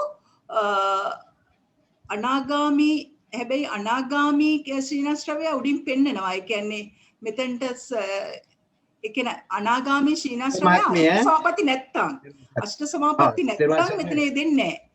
අෂ්ට සමාපatti කියන්නේ හැම වෙලෙම මේ අකුප්ප ධම්ම වලට අයිති වෙන්නේ අෂ්ට සමාපatti ලාභී විතරක් නෙවෙයි රහත් හරි එහෙම නැත්නම් අනාගාමී හරි වෙන්න ඕන. එතකොට ඒ පුද්ගලයෝ විතරයි අකුප්ප ධම්ම වෙන්නේ. එතුමන්ලගේ සමාපatti කිසිම ලෙසකින් ඒ කියන්නේ කෙලසන්න බෑ. තමන් වහන්සේ හිතලා සමාපatti නැගී සිටින්න පුළුවනි. තමන්ට කැමති වෙලාවක සමාපත්තියට පිවිසෙන්න පුළුවනි. ඒ කියන්නේ තමන්ට ඒ කියන්නේ ඒ ධාන සමාපත්තීන්ට පත් වෙන්න පුළුවනි. රහතන් වහන්සේ කියන්නේ අෂ්ට සමාපatti රහතන් වහන්සේටත් අෂ්ට සමාපatti අනාගාමී වහන්සේටත් සුෂ්ක විදර්ශකයන්ටත් සෝවාන් පුද්ගලයන්ටත් සකදාගාමි අනාගාමී අෂ්ට සමාපatti නොලැබූ අයට මෙලෙස මේ විදියට මේ අෂ්ට සමාපත්තින් නොනැසෙන විදියට ඉන්න විදියක් නැහැ. ඒක තමයි පැහැදිලි කරන්නේ. සේනානායක මහත්තයාට මොකද්ද තියෙන ගැටලුව කියලා තව පොඩ්ඩක් පැහැදිලි කරන්න. මට අමිත මහත්තයා දැන් හතරවෙනි පුද්ගලයා හැටියට හඳුන්වලා දුන්නේ අනාගාමී රහත් අෂ්ට සමාපත්තිලාභී. අෂ්ට සමාපත්තිලාභී අනාගාමී හෝ රහත්. එතකොට තුන්වෙනි පුද්ගලයයි හතරවෙනි පුද්ගලයා අතර වෙනස මොකද්ද? තුන්වෙනි පුද්ගලයා වෙන්නේ ඒගොල්ලෝ අෂ්ට සමාපත්තිලාභීන් තමයි. නමුත් ඒගොල්ලෝ එහින් වශීභාවයට පැමිණිලා නැති හේතුව එක්ක පෘථග්ජන එක්ක සෝවාන් සකදාගාමී. ඒ කියන්නේ ඒ කියන්නේ ඇත්තටම නිරෝධ සමාපatti වගේ ඒ කියන්නේ උසස් වශීභාවයට පත් වෙන්න පුළුවන් සමාපත්තීන්ට පැමිණෙන්න පුළුවන් අනාගාමී හරි රහත් හරි අෂ්ට සමාපත්තිලාභීන්ට විතරයි. අනිත් අෂ්ට සමාපත්තිලාභීන්ට විදියක් නැහැ වශීභාවයට පත් වෙන්න. ඒ කියන්නේ තමන් පිරිහෙනවා. ඒ කියන්නේ පොඩි ඒ කියන්නේ මොන හරි දැන් අපිට ක්ලේශ හිතක් ආවොත් ඒ කියන්නේ සෝවාන් සකදාගාමී පුද්ගලයන්ටත් කෙලෙස් ඇති වෙනවනේ සමහර වෙලාවට කාමසිතවිලි දේශසිතවිලි ඇති වෙන්න පුළුවන්. එතකොට ඒ වගේ අවස්ථාවලදී ඒ කියන්නේ සමාපත්තියේ යෙදලා තියෙන වෙලාවක ඒ කියන්නේ සම්පූර්ණයෙන්ම ප්‍රහාණය කරලා නැහැනේ.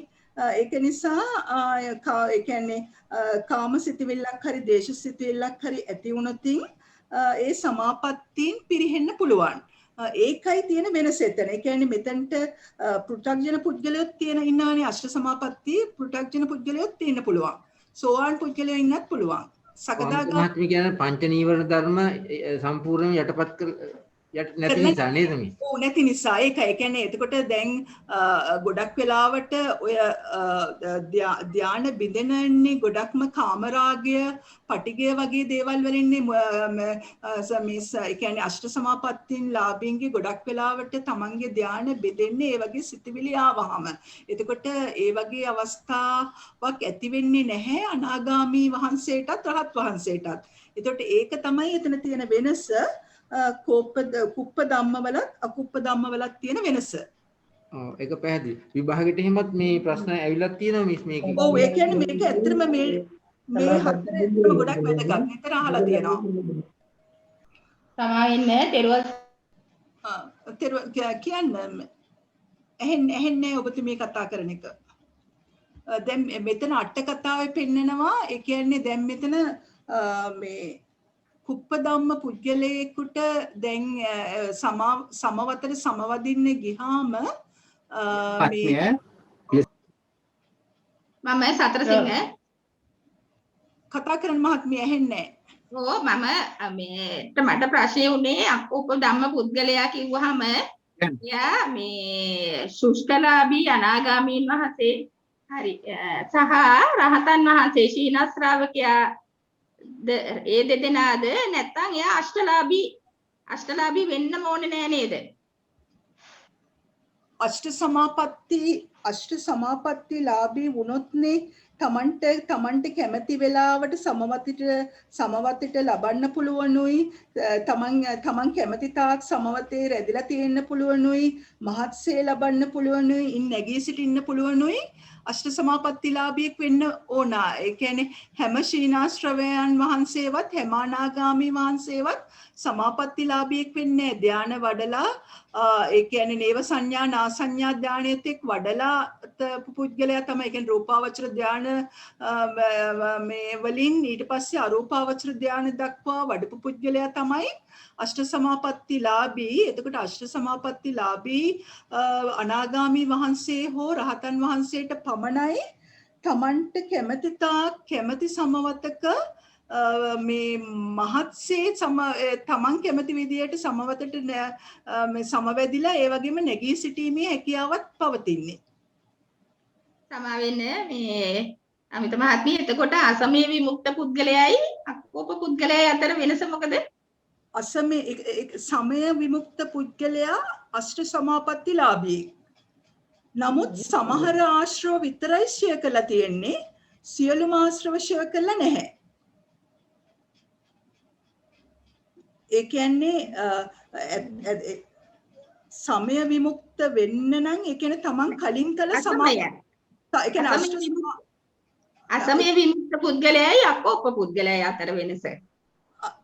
ඒ අසමය විමුක්ත පුද්ගලයා රහතන් වහන්සේ. නමුත් රහතන් වහන්සේ උනාට අෂ්ට සමාපත්තීන් නැහැ. ඒ කියන්නේ පළවෙනි දෙවෙනි වගේ ධානලාභියෙක් වෙන්න පුළුවනි, ශුෂ්ක විදර්ශකයෙක් වෙන්න පුළුවනි. නමුත් සමාපත්තිලාභියෙක් නෙවෙයි, අෂ්ට සමාපත්තිලාභියෙක් නෙවෙයි. අමිතා මහත්තයා මට පොඩ්ඩක් පැහැදිලි කරගන්න ඕන. අසමය විමුක්ත පුද්ගලයා කියන්නේ අෂ්ට සමාපත්තිලාභියෙක් නෙමෙයි. ඒ කියන්නේ රූපවචර අරූපවචර ධ්‍යාන නොලැබුණාට විදර්ශනා ඥානෙ ලබාගෙන තියෙනවා. ඔව් සියලුම ආශ්‍රය ක්ෂය කරලා තියෙනවා. නමුත් රූපාවචර වල මුල ධ්‍යාන ලැබලා තියෙන්න පුළුවනි. නමුත් අර ඒ ධ්‍යානය සම්පූර්ණ නැහැ. ඒ කියන්නේ සම්පූර්ණ නැහැ කියන්නේ ඒ කියන්නේ අෂ්ට සමාපත්තිලාභියම තමයි මේ මෙතන වෙන් කරලා පෙන්වන්නේ. ඒ කියන්නේ එතන සමය විමුක්තවල පෙන්වන්නේ අෂ්ට සමාපත්තිලාභියා. නමුත් සමහර කලස් ප්‍රහාණය කරලා තියෙනවා. නමුත් මේ රහතන් වහන්සේ කෙනෙක් නෙවෙයි. ඒකින්දයි සමය විමුක්ත වෙන්නේ. කලින් කලට තමයි සමාපත්තිය ලබන විදියට පෙන්වන්නේ එතන. සමය විමුක්ත විදියට. එතකොට අසමය විමුක්ත පුද්ගලයා සමාපත්තිලාභියෙක් නොවුනට එතන රහතන් වහන්සේ සියලුම ආශ්‍රව ක්ෂය කරපු ඔක්කොම ලෝකෝත්තර විමෝක්ෂයේ අසමය විමුක්තිය කියන එක තමයි පෙන්වන්නේ එතන.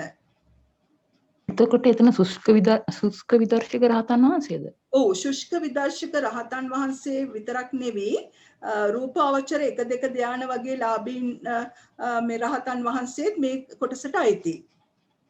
මෙතනට සෝවාන් සකදාගාමි අනාගාමි පෘථග්ජන කවුරුවත් ගන්නෙ නෑ. සම්පූර්ණයෙන්ම කලෙස් ප්‍රහාණය කරපු රහතන් වහන්සේ විතරමයි ගන්නෙ අසමය විමුක්තට. ඒක පැහැදිලියි. අමිතා මහත්මිය අපි අර අෂ්ට සමාපත්තිලාභී කියන එක අර්ථවත් කරොත් මම හිතන්නේ ඔය ගැටලුව බොහෝ දුරට විසඳෙයි. ඇත්තටම මෙතන තියෙන්නේ රූපාවචර අරූපාවචර ධ්‍යාන ලබාගෙන විදර්ශනා වඩපු කෙනෙක් වුණොත් තමයි මේ විදිහට එන්නේ නේද සර්? එන්නයික මහත්මයා මෙහෙම අපි ඉස්සෙල්ලාම වචනාර්ථ කරගන්න අෂ්ට මෙහෙම නේද?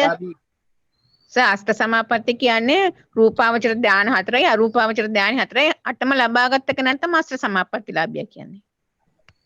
ඒ අටම ලබාගත්ත පුජ්‍යලයා ඒ පුජ්‍යලයාත් වශී භාවයට පත් කරගෙන තියෙනවා නම් තමයි එයාගේ නැසෙන්නේ නැතුව තියෙන්නේ. පංච වශී භාවයෙන් යුක්ත පුජ්‍යලයා. ඒතර පංච වශී භාවයේ යුතු නැති පුජ්‍යලයාගේ නිතරම විනාශ වෙන්න සැලසෙනවා. ඒ කාරණා දෙක තමයි එතනදී කියන්නේ. ඒකේ එකක් දෙවෙනි කාරණය මේ කෙලෙස් ඡය කිරීම. කෙලෙස් ඡය කිරීම කියන එක තවත් කාරණයක්. එතකොට මේ දෙකම සම්බන්ධ කරගෙන තමයි මේ පුජ්‍යලයෝ දේශනා කරලා තියෙන්නේ. දෙකම සම්බන්ධ කරගෙන. ඒ දෙක වෙන වෙනම තේරුම් ගන්න ඕනේ. එතකොට හරි. එමනම් අපි තමයි ඒක තේරුම් කරන්නේ හරි. ඔව් එතකොට මේ හතර දෙනා පැහැදිලිද? ඇත්තටම මේ හතර දෙනා ගැන ඇත්තටම ඒක ටිකක් තේරුම් ගන්න ගැටලු තියෙන්න පුළුවනි. ඒ කියන්නේ ඇත්තටම හරි වැදගත් මේ හතර දෙනා ගැන දැනගන්න එක. ගොඩක් වෙලාවට විභාගවලත් නිතරම මේ හතර දෙනා පුද්ගලයා ගැන අහලා තියෙනවා. තව මොන හරි තියනවා නම් ප්‍රශ්න මේ ගැන කියන පැහැදිලි නැත්නම් අහන්න. තමයි අනිත් මේ හතර දෙනා ගැන වෙන වෙනම පොඩි කෙටි සටහනක් දෙන්න බෑද? මෑඩම් මාත් කියන්නේ හිටියේ පොඩි කෙටි සටහනක් දුන්නොත් අපිට ගොඩාක් ඔබතුමීට පිං ඒක ආරම්භය නිසා මේ ලබන සුමානේ ලැබෙන සලස්වන්න. හොඳයි මෑඩම් හොඳයි. හොඳයි තෙරුවන් සරණයි.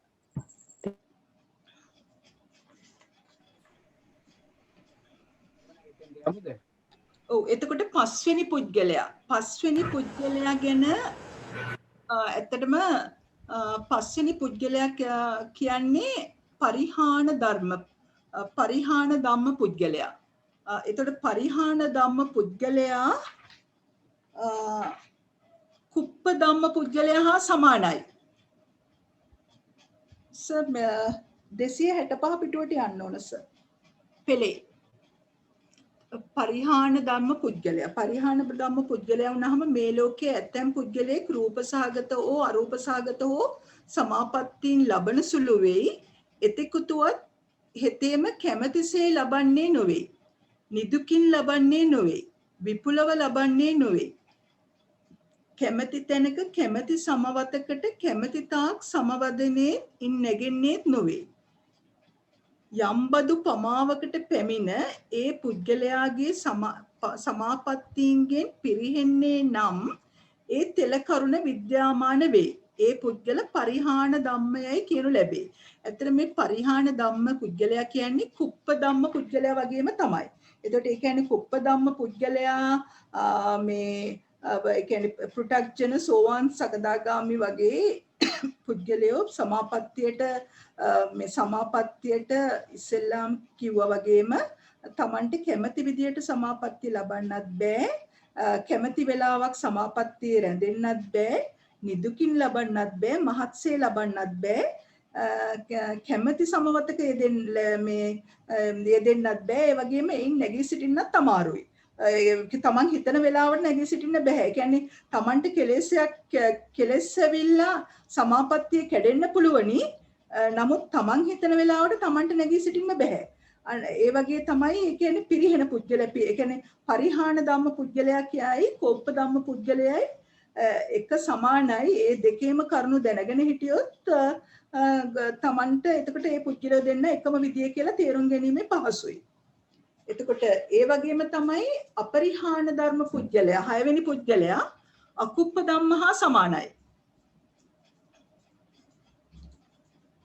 එතකොට ඒක පුළුවන් ද කවුරු හරි කෙනෙකුට විස්තර කරන්න අකුප්ප ධම්ම පුද්ගලයා කුමන පුද්ගලයෙක්ද කියන එක? අෂ්ට සමාපatti අනාගාමි ඉරහත් පුද්ගල. ඔව් බොහොම හොඳයි. අෂ්ට සමාපatti අනාගාමි හෝ රහත් පුද්ගලයෙක් තමයි අර අකුප්ප ධම්ම පුද්ගලයා ගැන කතා කරා වගේම අපරිහාන ධර්ම පුද්ගලයෙක් කියලා හඳුන්වන්නේ. එතකොට අපි ඊළඟට 7 වෙනි පුද්ගලයා චේතනා භව්‍ය පුද්ගලයා. චේතනා භව්‍ය පුද්ගලයා ගත්තොතින් මේ ලෝකයේ යම් පුද්ගලයෙක් රූපසහගත හරි අරූපසහගත වූ සමාපත්තීන් ලබන සුළුයි. හෙතේම කැමැතිසේ ලබන්නෙක් නොවේයි. නිදුකින් ලබන්නෙක් නොවේයි. මහත්සේ ලබන්නෙක් නොවේයි. කැමැති තැනක කැමැති සමවතක කැමැතිතා සමවදනේ ඉන් නැගෙන්නේත් වෙයි. ඉතින් සමවදනේ නම් ඒ සමාපත්තීන් කෙරේ නොපිරිහෙයි. ඉතින් නොසමවදනේ නම් ඒ සමාපත්තීන් කෙරේ පිරිහෙයි. ඒ කියන්නේ චේතනා භව්‍ය කියන්නේ තමන් හිතාගත්තොත් මම මේ සමවතේ මේ සමාපත්තියේ පිරිහෙන්නේ නැතුව මම මේ සමාපත්තියේ යෙදෙනවා කියලා හිතාගෙන අදිෂ්ඨානයක් ඇතුව ඒ අනුව ක්‍රියා කරොතින් පුළුවන් සමවතේ පිරිහෙන්නේ නැතුව ඉන්න. ඒකයි චේතනා භව්‍ය පුද්ගලයා කියන්නේ. එතකොට තමන් කැමැතිසේ නොලැබුවට මෙන්න නිදුකිනුත් ඒ කියන්නේ තමන් නිදුකින් මහත්සේ නොලැබුවට කැමැති සමවතක කැමැති තාක්කල් තමන්ගේ ඒ කියන්නේ තමන්ගේ සිතේ තියෙන මේ වීරයවන්තකම හින්දා තමන්ට පුළුවනි ඒ සමවතේ පිරිහෙන්නේ නැතුව ඉන්න හැකියාව තියෙනවා. කියන්නේ නිදුකින් නෙවෙයි මහත්සේත් නෙවෙයි නමුත් ඒ තමන්ගේ වීරය හින්දා ඒ කියන්නේ චේතනාව හින්දා පුළුවන් සමවතේ රැඳී හිටින්න. එතකොට චේතනාව නැතිව ගියොතින් සමවතින් පිරිහෙනවා. එතකොට ඒ වගේම තමයි අටවෙනි පුද්ගලයා අනුරක්ෂණා භව්‍ය පුද්ගලයා. අමිතා මහත්මිය පොඩ්ඩක් සමා වෙන්න. මේ හත්වෙනි පුද්ගලයා අමිතා මහත්මිය කියන්නේ චේතනා භව්‍ය කියන පුද්ගලයා ඇත්ත වශයෙන්ම මේ චේතනාවේ භාව නිසා වෙන දෙයක්ද අමිතා මහත්මිය මේක? ඔව් තමන්ගේ ඒ ඇති කරගන්න චේතනාවේ භාව නිසා. ඒ කියන්නේ මෙහෙමයි දැන් මේ පුද්ගලයා සම්පූර්ණයෙන්ම කලස් ප්‍රහාණය කරපු පුද්ගලයෙක් නෙවෙයි. ඒකයි එතකොට තමන්ට මේ සමවතකට කැමති සමවතකට කැමති තාක් සමවදින්න ඒ කියන්නේ ඒ නැගී සිටින්නත් ඒ කියන්නේ මහත්සේ ලබන්නත් නිදුකින් ලබන්නත් බැරි හැකියාව තියෙන්නේ. ඒකයි හේතුව ඒ කියන්නේ සම්පූර්ණ කලස් ප්‍රහාණය කරපු පුද්ගලයෙක් නෙවෙයි.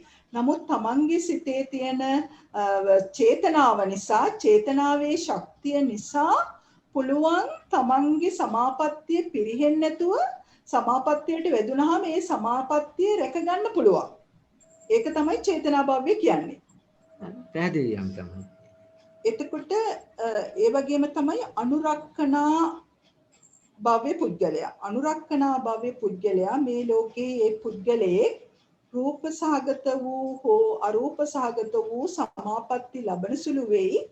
එතෙකුදුවත් හෙතේම කැමැතිසේ ලබන්නේ නොවේ. නිදුකින් ලබන්නේ නොවේ. විපුලව ලබන්නේ නොවේ. කැමැති තැනක කැමැති සමවතක කැමැති තා සමවදන්නේ නොනැගෙන්නේ නොවේ. ඉතින් රක්නේ නම් සමාපත්තීන් කෙරේ නොපිරිහෙයි. නොරක්නේ නම් මේ සමාපත්තීන් කෙරෙහි පිරිහෙයි. එතකොට දැන් අර උඩ ඒ කියන්නේ චේතනා භව්‍ය පුද්ගලයයි අනුරක්ෂණා භව්‍ය පුද්ගලයාගේ වෙනස තමයි අතන තමන් ඒ කියන්නේ චේතනා භව්‍ය පුද්ගලයාට පුළුවන් කැමැති තැනක කැමැති සමවතක කැමැති තාක් මේ ඉන් නැගෙන්නත් පුළුවන් වෙන්නේ තමන්ගේ සිතේ තියෙන ඒ කියන්නේ චේතනාවේ බලය හින්දා පුළුවන්. නමුත් මෙතන එහෙම බෑ. නමුත් රැක්කොත් විතරක්. ඒ කියන්නේ ඒ සමාපත්තිය රැකගෙන හිටියොත් පිරිහෙන්නේ නැතුව ඉන්න පුළුවනි. නමුත් තමන්ට කැමැති තැනක කැමැති සමවතක කැමැති තාක් සමවදින්න බෑ. රකින්නවනම් සමාපත්තිය රකින්නවනම් තමන්ට ලැබිලා තියෙන තමන්ට සමාන සමාපත්තියට යෙදුනට පස්සේ ඒ සමාපත්තිය රැකගෙන හිටියොත් පිරිහෙන්නේ නැතුව හිඳත හැකි. රැක්කේ නැත්තම් ඒ සමාපත්තිය පිරිහෙනවා. එතකොට වෙනස තියෙන්නේ හත්වෙනි පුද්ගලයා චේතනාවෙන් පිරිහෙන්නේ නැතුව ඉන්නවා. අටවෙනි පුද්ගලයා තමන්ගේ සමාපත්තිය රැකීමෙන් පිරිහෙන්නේ නැතුව තියාගන්න උත්සාහ ගන්නවා. ඒක පැහැදිලිද? ඔව් අමිතා මහත්මිය දැන්ට පැහැදිලි ගැටලු ඇති වෙන්න පුළුවන්. අපි ඉස්සරහට බලමු. නවවෙනි පුද්ගලයා පෘථග්ජන පුද්ගලයෝ ගැන ඕන කෙනෙක් දන්නව නේද? පෘථග්ජන පුද්ගලයා කවුද කියන එක සේනානායක මහත්මයාම විස්තර කරන්නේ. කවුද පෘථග්ජන පුද්ගලයා කියන්නේ? පෘථග්ජන පුද්ගලයා ඉතින් අපි ඔක්කොම පෘථග්ජන තමයි ඉතින් රහත්.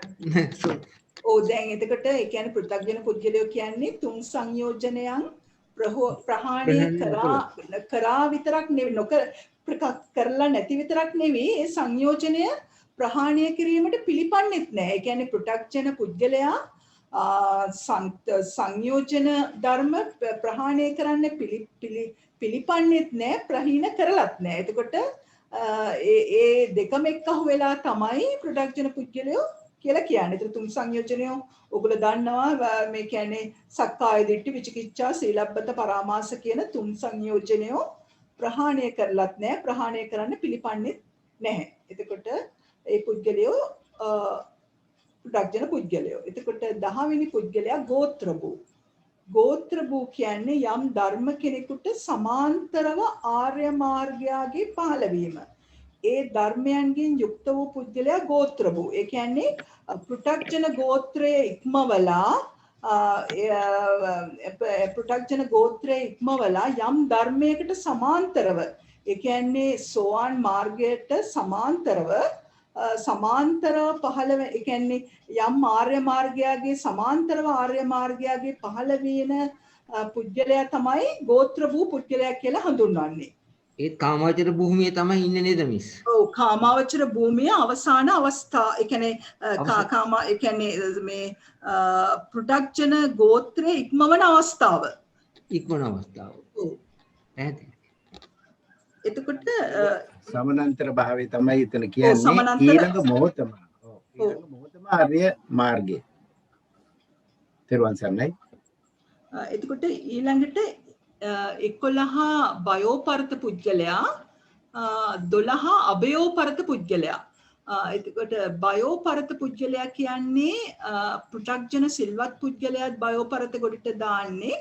සප්ත ශේක්ෂ පුද්ගලයා කියන්නේ සෝවාන් මාර්ගයේ ඉඳන් අරහත් මාර්ග පුද්ගලයාත් බයෝපරත ගොඩට දාන්නේ. එතකොට අභයෝපරත ගොඩට අරහත් පුද්ගලයා තමයි දාන්නේ. අට කතාවෙත් විස්තර කරලා තිබෙන්නේ මේ අභයෝපරත බයෝපරත කියන වචනය වෙන් කිරීමක් විදිහට විස්තර කරලා තිබුණේ නැහැ. නමුත් මෙතන ඒ කියන්නේ අපිට මෙතන අභයෝපරත අරහත් විදියටත් පෘථග්ජන සිල්වතාගේ පටන් මේ අරහත් මාර්ග දක්වා අභයෝ කියන්නේ බයෝපරත විදියට තමයි විස්තර කරලා තියෙන්නේ. එතන විස්තරයක් එහෙම කියන්නේ නැහැ. ඒ ආකාරයෙන්ම තමයි දකින්න වෙන්නේ.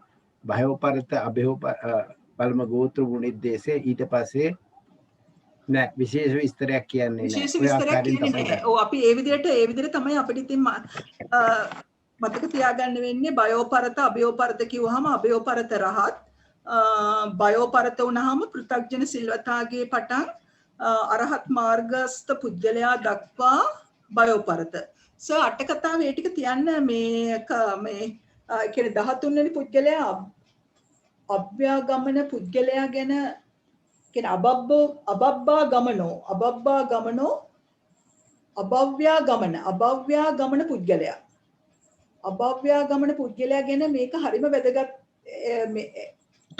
කියන්නේ අපිට නිර්වාණය ලැබීමට අභව්‍ය පුද්ගලයෝ කවුද කියන එක මේ මෙතන විස්තර කරනවා. අභව්‍යාගමන පුද්ගලයෝ කියන්නේ කෙනෙක් යම් පුද්ගලයෙක් අභව්‍යාගමන වෙන්න නම් ඒ පුද්ගලයාට කර්මාවරණයෙන් යුක්තයි, ක්ලේශාවරණයෙන් යුක්තයි, විපාකාවරණයෙන් යුක්තයි, ශ්‍රද්ධා රහිතයි, කත්තු කම්මතා කුසල ඡන්දය රහිතයි, භවාංග ත්‍රි හේතුක ප්‍රතිසන්දිය ඒ කියන්නේ ප්‍රඥා රහිතයි, ජඩයි, කුසල ධර්මයන්හි මාර්ග නියාමයට බැසගන්නේ ඒ පුද්ගලයා අභව්‍යයි. එතකොට අභව්‍යාගමන පුද්ගලයා අපි ඒ විස්තර අපි වෙනම බලමු. කර්මාවරණයෙන් යුක්ත. මොනවද කර්මාවරණයෙන් යුක්ත කියන්නේ? පංච නීවරණ ධර්ම වලින් යුක්ත පුද්ගලෙක්. ආනන්තරේ ආනන්තරීය පාප කර්ම. ආනන්තර පාප කර්ම. එතකොට පංච ආනන්තරේ කර්ම කරපු පුද්ගලයෝ එතකොට එයා කර්මාවරණයෙන් යුක්තයි. එතකොට ක්ලේශාවරණයෙන් යුක්ත නියත මිත්‍යා දෘෂ්ටිකය. නියත මිත්‍යා දෘෂ්ටිකයෝ ක්ලේශාවරණයෙන් යුක්තයි. විපාකාවරණයෙන් අහේතුක ද්වි හේතුක උප්පත්තිය ඇති අය. ඔව් අහේතුක වුණාම මේ මොන වගේ පුද්ගලයාද? එතකොට ගොඩක් වෙලාවට ඉන්ද්‍රිය විකලත්වයක් ඇති වෙන්න පුළුවන්. අන්ධ ගොළු බිහිරි වගේ විකලත්වයක් ඉන්ද්‍රිය විකලත්වයක් වෙන්න පුළුවන් අහේතුක පුද්ගලයෝ. දිහේතික පුද්ගලයෝ වුණාම ප්‍රඥා රහිත වෙන්න පුළුවනි. ඒ වගේම තමයි එතකොට Tamanට ශ්‍රද්ධාවක් තියෙන්න ඕන භව්‍ය පුද්ගලයෙක් වෙන්න. ඒ වගේම කත්විකම්මතා කුසල ඡන්දය තියෙන්න ඕන.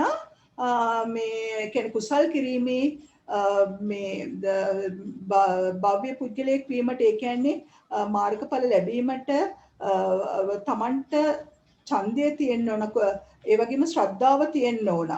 එතකොට ඒ පුද්ගලයෝ තමයි මේ කුසල ධර්ම මාර්ග නියාමයට බැස ගන්න පුළුවන් මේ භව්‍ය පුද්ගල වෙන. ඉතින් අභව්‍ය වෙන්නේ ශ්‍රද්ධාව නැති ප්‍රඥාව නැති කත්තිකම්මතා කුසල ඡන්ද නැති විපාකාවරණයෙන් වැහිච්ච විපාකාවරණයේ තියෙන කර්මාවරණයේ තියෙන ක්ලේශාවරණයේ තියෙන පුද්ගලයෝ තමයි අභව්‍ය පුද්ගලයෝ විදියට ගන්නෙ. එතකොට ඒ වගේම තමයි අනිත් පැත්ත භව්‍යාගමන පුද්ගලයෝ.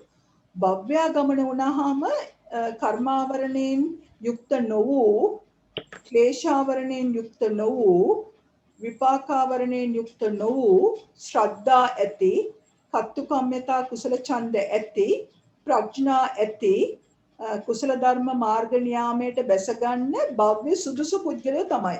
එතකොට ත්‍රි හේතුක පුද්ගලයෝ තමයි මේ ගොඩට වැටෙන්නේ. කියන්නේ භව්‍ය පුද්ගලයෝ වෙන්නේ ත්‍රි හේතුක කර්මාවරණයෙන් යුක්ත නොවූ ක්ලේශාවරණයෙන් යුක්ත නොවූ විපාකාවරණයෙන් යුක්ත නොවූ ශ්‍රද්ධා ඇති කුසල ධර්ම කිරීමට කත්තුකම්මතා කුසල ඡන්ද ඇති ප්‍රඥා ඇති පුද්ගලයෝ තමයි භව්‍ය පුද්ගලයෝ වෙන්නේ. ඒක පැහැදිලිද?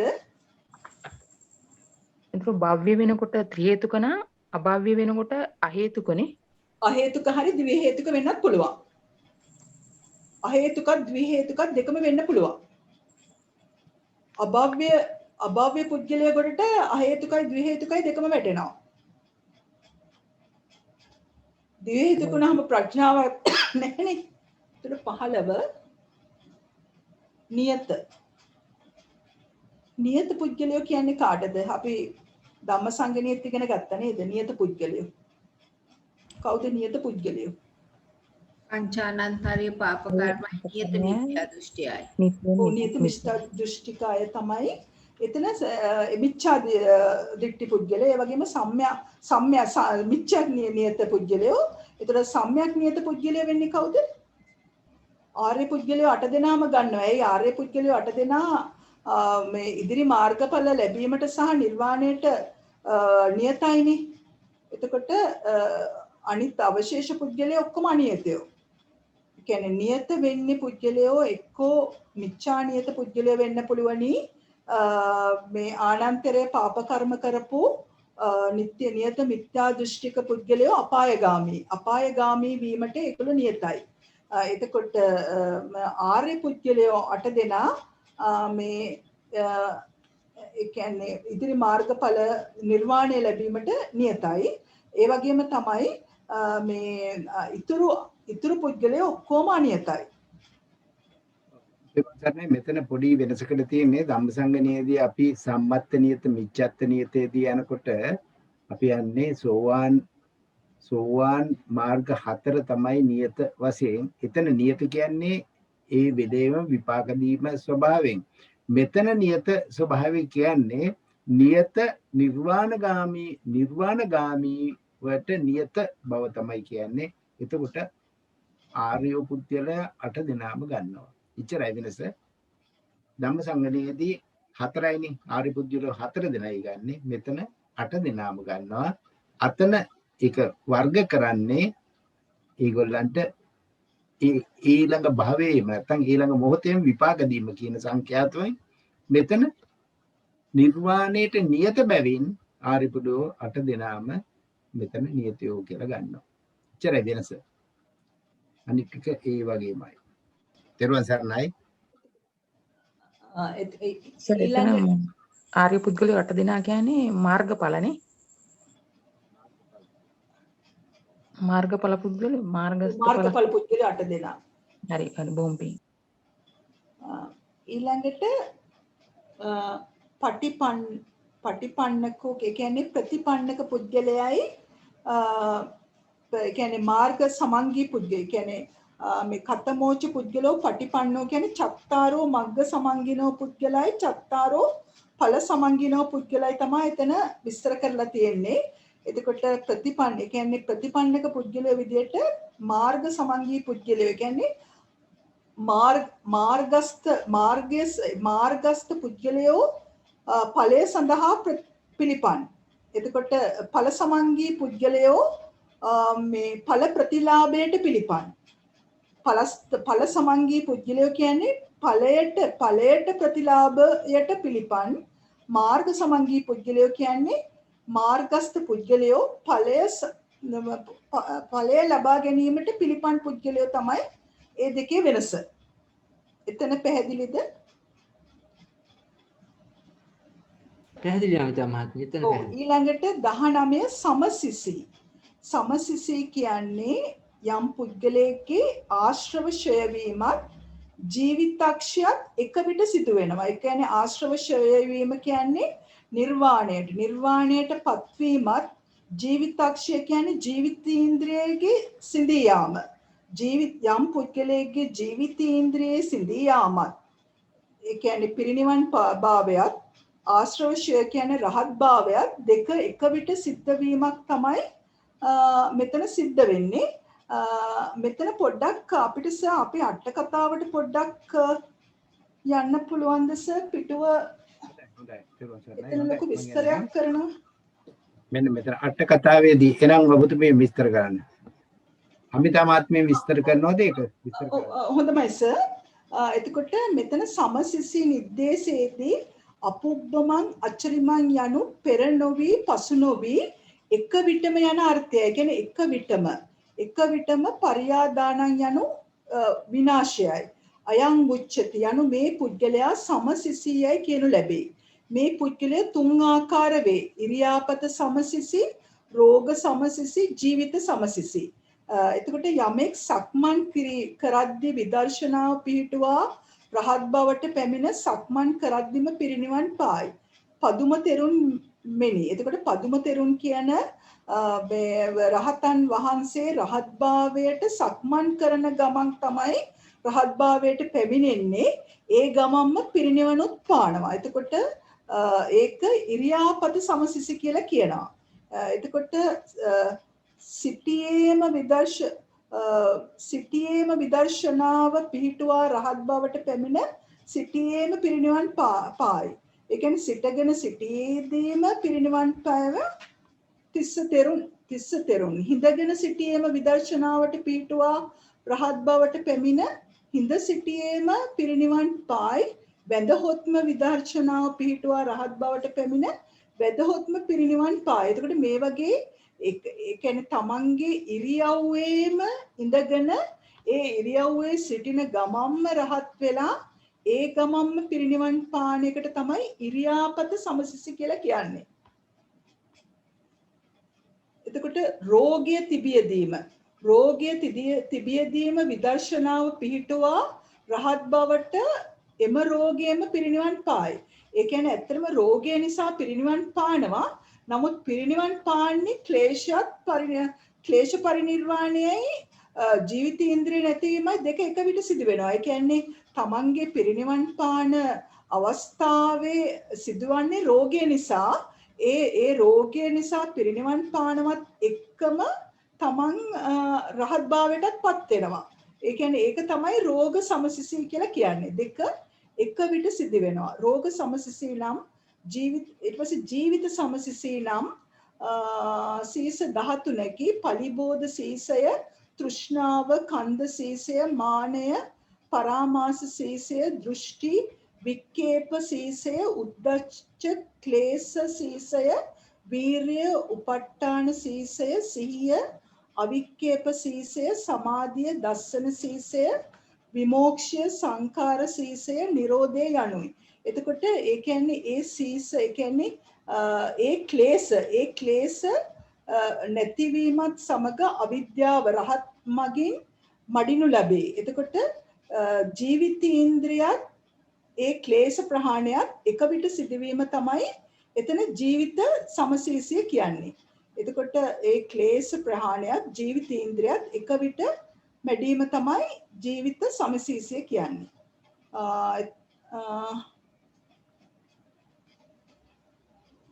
යමකගේ මේ සීස දවේ සමානව විනාශ වෙයි.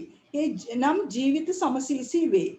මේ කෙසේ සමවේද වාර සමතාවෙන් යම් කිසි වාරයක මාර්ගයෙන් නැගී සිටීම වේ.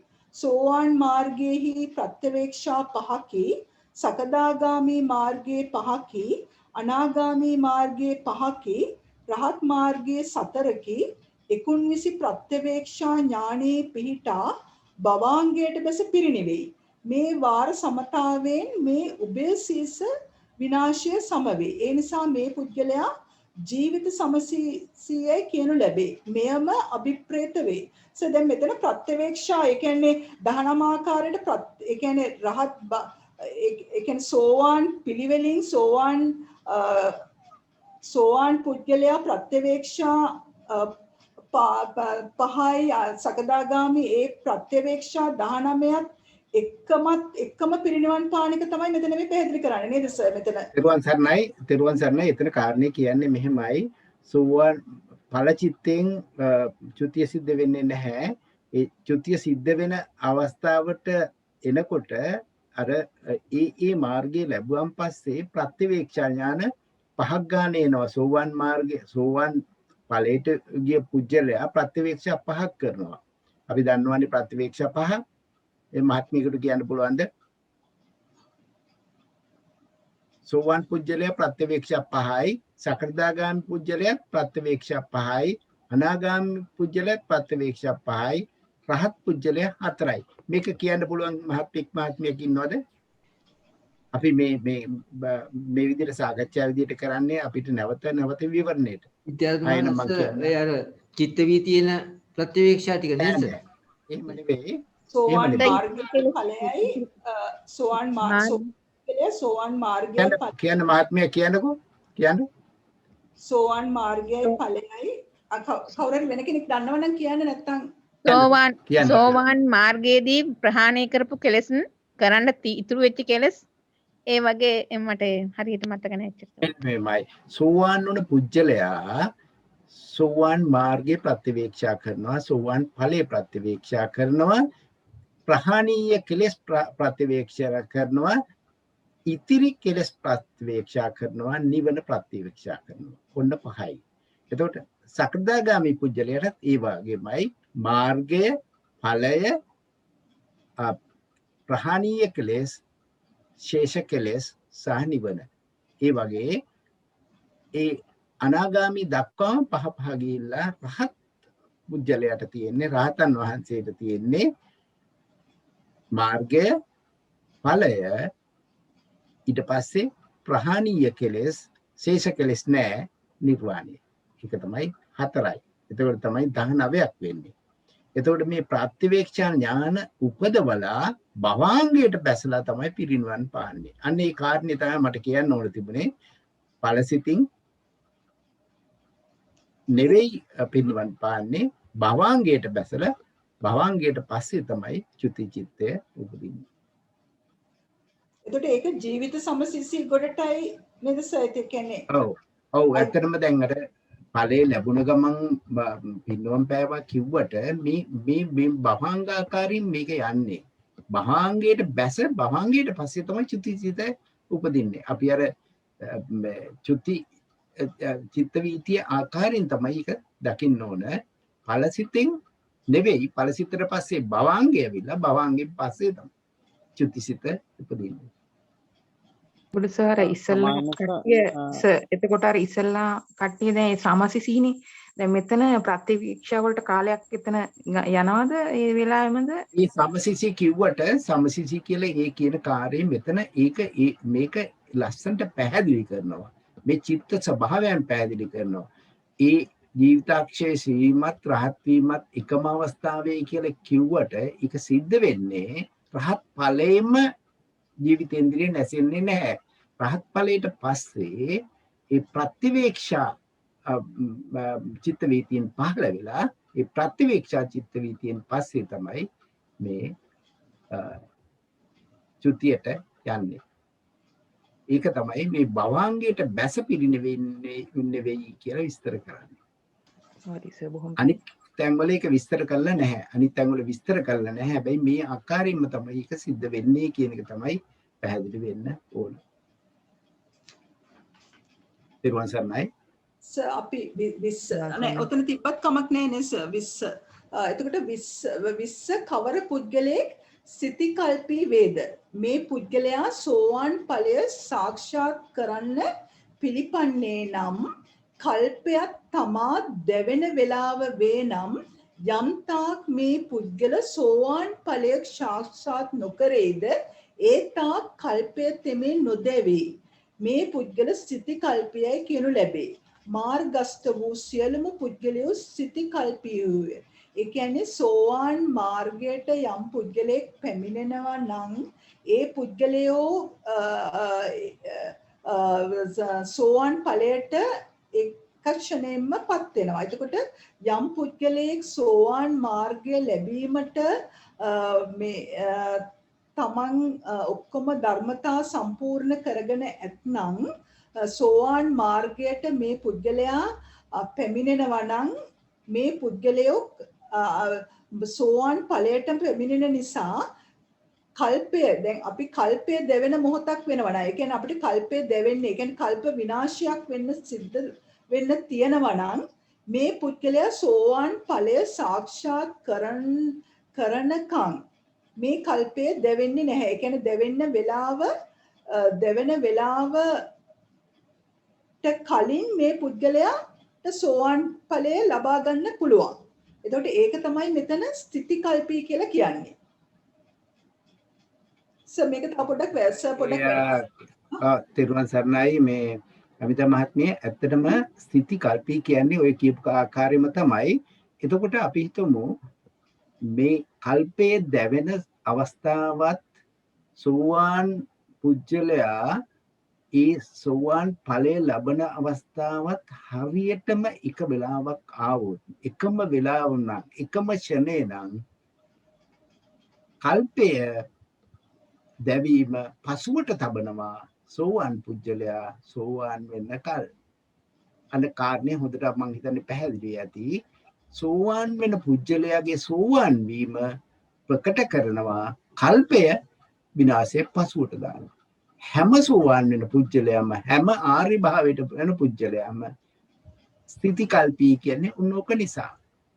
ඒක ඒ වෙලාවෙම කල්පේ විනාශයත් සෝවාන් ඵලයට එළඹීමත් එකම ක්ෂණේ සිද්ධ වෙන්න යනවා නම් කල්ප විනාශය පසුවට දාලා හරියගේ සෝවාන් වීමට ඉඩ සලස්සනවා. එන්නේ කාටෙන් තමයි ස්ථಿತಿකල්පී කියලා කියන්නේ. දුරස දැන් මෙතන මාර්ගස්ත වූ සියලුම පුද්ගලයෝ සිතිකල්පී කිව්වහම ඇත්තටම මෙතන සියලුම මාර්ගස්ත පුද්ගලයෝ අයිති වෙනවා සිතිකල්පී කොටට නේද සර්? ඔව්නේ. ඇයි හැම පුද්ගලයාගේම මේ මොහොත වුණා නම් කල්පේ විනාශ වෙන කල්ප විනාශය මොහොත වුණා නම් එයාගේ කල්ප විනාශය පසුවට දානවා සෝවාන් වීමට ඉඩ දෙනවා. එතකොට හැම පුජ්‍යලයම ස්ථಿತಿකල්පී කියලා කියන්නේ අන්න ඒක නිසා. එහෙම නැත්නම් අපි සමායන සර් මෙතන මාර්ගසිත පහළ වෙන මොහොතේම ඵලසිතත් පහළ වෙනව නේද සර්? අපි යමකේ කරනවා නේද? මම යමකේ කරන කට්ටිය හින්දා අපි කියන්නේ. යමකේ කරනකොට අපි යමකේ කොහොමද චිත්තක්ෂණයක් බැලුවේ? අපි දන්නවා අපි යමකේදී චිත්තක්ෂණේ දකින්න ආකාරය දකින්න. අපි දකින්න ඕනේ දැන් මේ ඇත්තටම අභිධර්මයේ ප්‍රගුණ කරපු විදිහට දකින්න. එතකොට අපි දන්නවා උත්පාද ස්වභාවයේ තියෙනවා භංග ස්වභාවයේ තියෙනවා. උත්පාද ස්වභාවයයි භංග ස්වභාවයයි අතර ඊටාම සුළු ක්ෂණයක් වෙන්න පුළුවන්. හැබැයි අපි දකිනවා උත්පාද ස්වභාවයයි භංග ස්වභාවයයි. ඊට පස්සේ ඵලසිතේ උත්පාද ස්වභාවයයි භංග ස්වභාවයක් තියෙනවා. දැන් මේ උත්පාද ස්වභාවයට ඇවිල්ලා බංකෂණයට එන්න ඉස්සෙල්ලා කල්පයක් විනාශ වෙන්න හදනවා නම් කල්පයේ විනාශයේ පසුවට දානවා අර භංග ස්වභාවයේ ඒ මාර්ගසිතේ භංග ස්වභාවයේ එනකල් ඊළඟ මොහොත ඵල. ඉතින් ඔන්න ඔය වගේ කාරණයක් දකින්න මේක ඊටාම සුළු ක්ෂණයක් ගැන මේ කතා කරන්නේ අපිට යමකේ කරන නිසා අපිට ඒක දැක ගන්න පුළුවන් කියලා මම හිතනවා. සර් එතන මේ සෝවාන් සකු르දාගාමි අනාගාමි අරහත් හතරම ඒ ආකාරයෙන් සිද්ධ වෙනවනේ. ඔව් මේක ආර්ය පුජ්‍යලෝ සියලු දෙනාම සිතිකල්පී කියලා කියන්නේ ඒකයි. මෙතන කියන්නේ සෝවාන් මාර්ගඵල සාක්ෂාත් කරන තුරු කල්පේ නොදෙවෙන්නේ. ඒ කාරණේ අපි මේ විදිහට හිතන සෝවාන් පුජ්‍යලයට ඒක සිද්ධ වෙනවා නම් සෝවාන් විශේෂයෙන්ම සෝවාන් පුජ්‍යලයට තමයි ඒක සිතිකල්පී බව කියලා තියෙන්නේ. ඒකින්ද අනික් ඒවට කියලා නැහනේ. අපි පොතේ තියෙන එකනේ කියන්නේ. එතන සර් අන්තිම ලයින් එකේ කියනවා මාර්ගස්ත වූ සියලුම පුද්ගලයෝ ස්ථಿತಿකල්පියෝ කියලා. එතකොට හරිනේ අමිතාම ආත්මීය මාර්ගඵලවට කියපු පුද්ගලයාම සෝවාන් ස්ථානයේ පහු කළා ගියේ. ඒ සියල්ලම ස්ථಿತಿකල්පී වෙන්නේ ඒක නිසා. අපි අට කතාවේ පෙළ පොතේ තියෙන එකට වැඩිය පිටින් අපිට කියන්න බෑ. අපිට කියන්න අයිතියකුත් නැහැ. අපි තියෙන ආකාරයට විස්තර කරමු. මං හිතන්නේ පැහැදිලි ඇති නේද ඒක? එහෙමයි සර්. දැන් 21 22 යමුද සර්? ඒ කියන්නේ පිටුව 269 සර්. පෙළ 20 වෙනි පුද්ගලයා විදියට ආර්ය පුද්ගලයෝ 22 වෙනි පුද්ගලයා විදියට අනාර්ය පුද්ගලයෝ. එතකොට ආර්ය පුද්ගලයෝ කියන්නේ අෂ්ටාර්ය පුද්ගලයෝ. අෂ්ටාර්ය පුද්ගලයෝ තමයි ඒ කියන්නේ සෝවාන් සකදාගාමි අනාගාමි අරහත් මාර්ගඵල පුද්ගලයෝ තමයි අෂ්ටාර්ය පුද්ගලයෝ විදියට ගන්නෙ. අනිත් පුද්ගලයෝ ඔක්කොම අනාර්ය විදියටයි අරගෙන තියෙන්නේ. එතකොට 23 24 25 ශේක්ෂ පුද්ගලයෝ වෙනම අරගෙන තියෙනවා.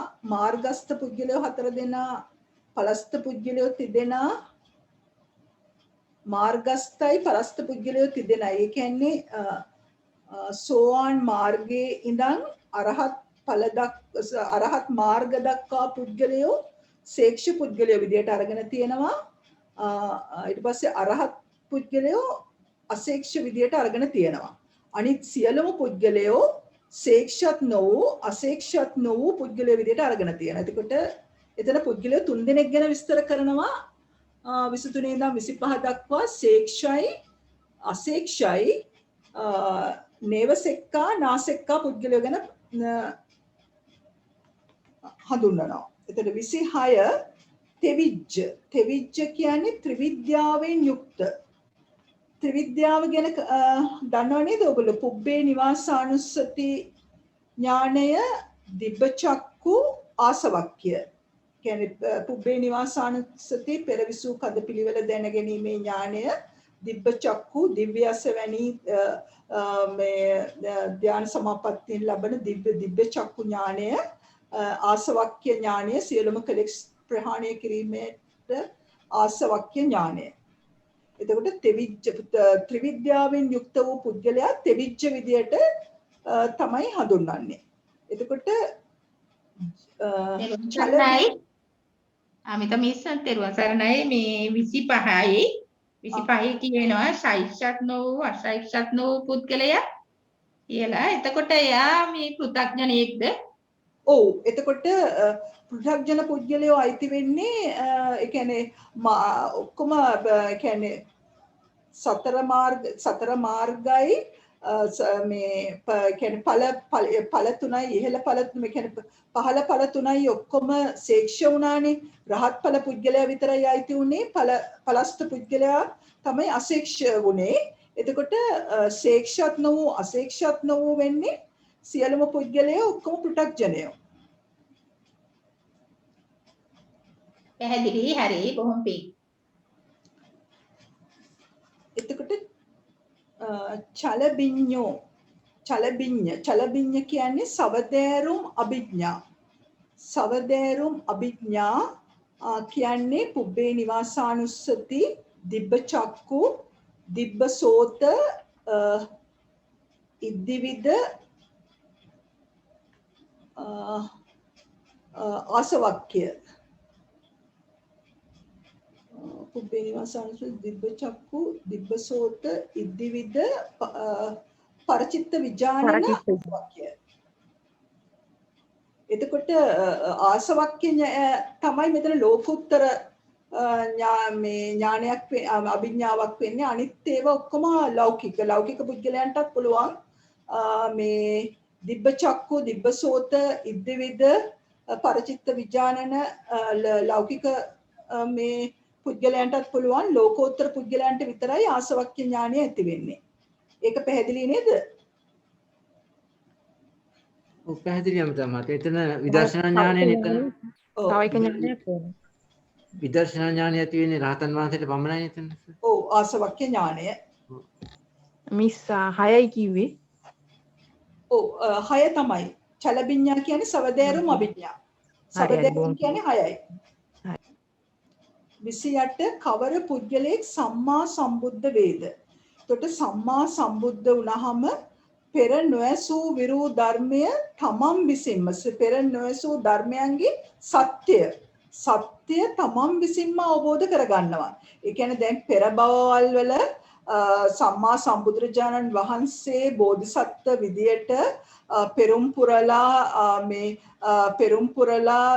මේ සමථ පාරමිතා පුරලා එතකොට මේ බණ අහලා සමාපatti වල යෙදිලා මේ කියන්නේ ගෝත්‍රභූ සිත දක්වා හැපිලා තමයි මේ අවසාන භවයේදී ඒ කියන්නේ පස්චිම භවික කියන්නේ අන්තිම භවයට සම්මා සම්බුද්ධ වෙන භවයට කලින් ඒ කියන්නේ නිර්වාණය ලැබීමට තරම් සුදුසුකම් ඇතිව තමයි ඉන්නේ.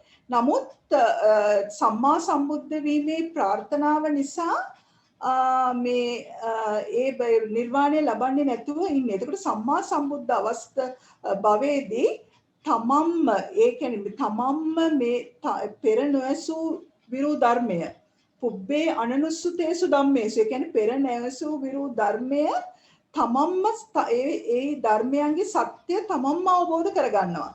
එතකොට තමන්ව අවබෝධ කරගෙන ඒ සර්වඥ භාවයට පැමිණෙනවා. ඒ කියන්නේ තව සර්වඥ භාවයට පැමිණෙනවා කියන්නේ තව කරන්න දෙයක් නෑ. ඒ කියන්නේ හැම දෙයක්ම අවබෝධ කරගන්නවා.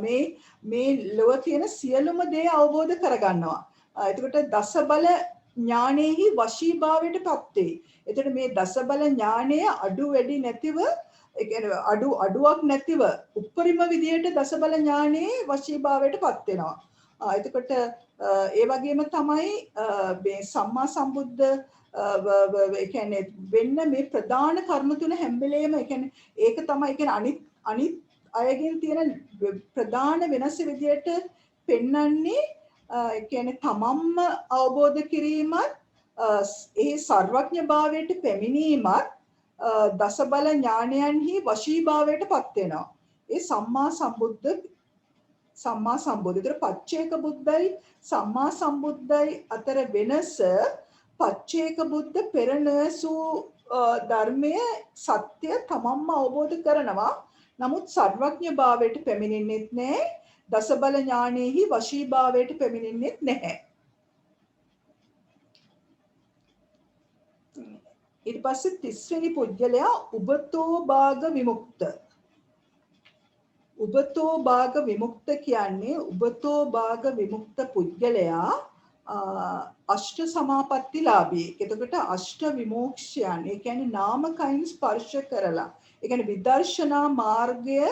විදර්ශනා මාර්ග ප්‍රඥායන් දෙක මොහුගේ ආශ්‍රවයෝ ඡය වූවාද වෙති. එතකොට විදර්ශනා මාර්ග ප්‍රඥාවෙන් සියලුම ආශ්‍රවයන් ශ්‍රවය කරපු ඡය කරපු රහතන් වහන්සේ මේ රහතන් වහන්සේට අෂ්ට විමෝක්ෂයන් ඒ කියන්නේ අෂ්ට සමාපත්තිලාභී. ඒකට අෂ්ට සමාපත්තිලාභීන් නාමකයින් ඒ කියන්නේ තමන්ගේ උබතෝ භාග කියන්නේ තමන්ගේ රූපකයත් නාමකයත් ඔක්කොම ඒ කියන්නේ අෂ්ට සමාපත්තියෙන් විස්කම්බ වශයෙන් ක්ලේශයන් ප්‍රහාණය කරලා තියෙනවා. එතකොට විදර්ශනා විදියට සමුච්ඡේද වශයෙන් ප්‍රහාණය කරලා තියෙනවා. එතකොට ඒකටත් ඔබතෝ භාග කියනවා.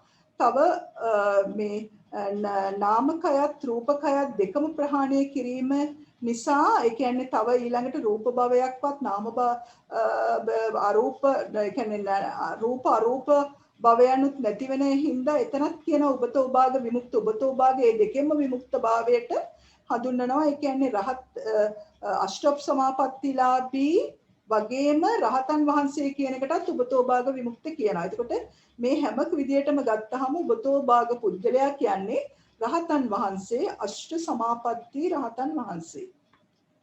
ඒක පැහැදිලි නේද? පැහැදිලි. පැහැදිලි අමිත මහත්මිය. ඉතාම හොඳයි. 31 ප්‍රඥා විමුක්ත.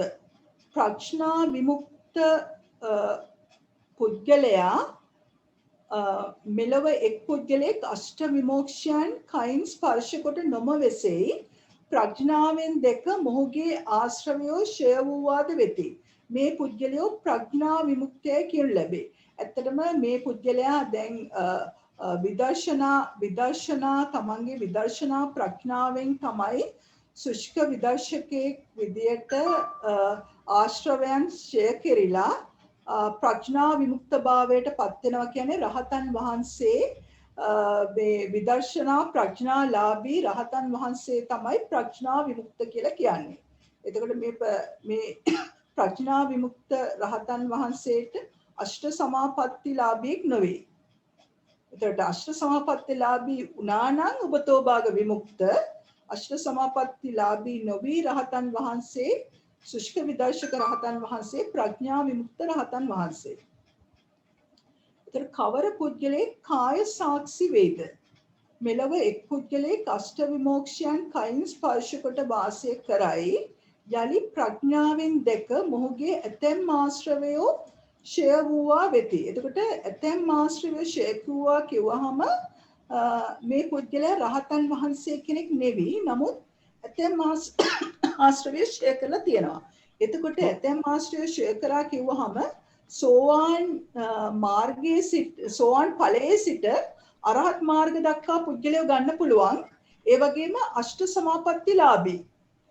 කාය සාක්ෂි කියන්නේ අෂ්ට සමාපත්තිලාභී ඇතැම් ආශ්‍රය විතරයි ෂය කරලා තියෙන්නේ. එතකොට සෝවාන් මාර්ගයේ ඉඳන් අරහත් සෝවාන් ඵල සිට අරහත් මාර්ග දක්වා පුද්ගලයෝ. ඒක පැහැදිලි. අමිතනේ සහනවද? කියන එක ඇහෙනවද? කියන එක ඇහෙනවා. අර 31 වෙනි එකේ ප්‍රඥා විමුක්ත කියනකොට අෂ්ට සමාපatti නැති වුණාට සාමාන්‍ය රූපී ධ්‍යාන වගේ සමහර රූපාවචර තියෙන්න පුළුවන්. අෂ්ට සමාපත්තිලාභීක් නොවුනට ඒ කියන්නේ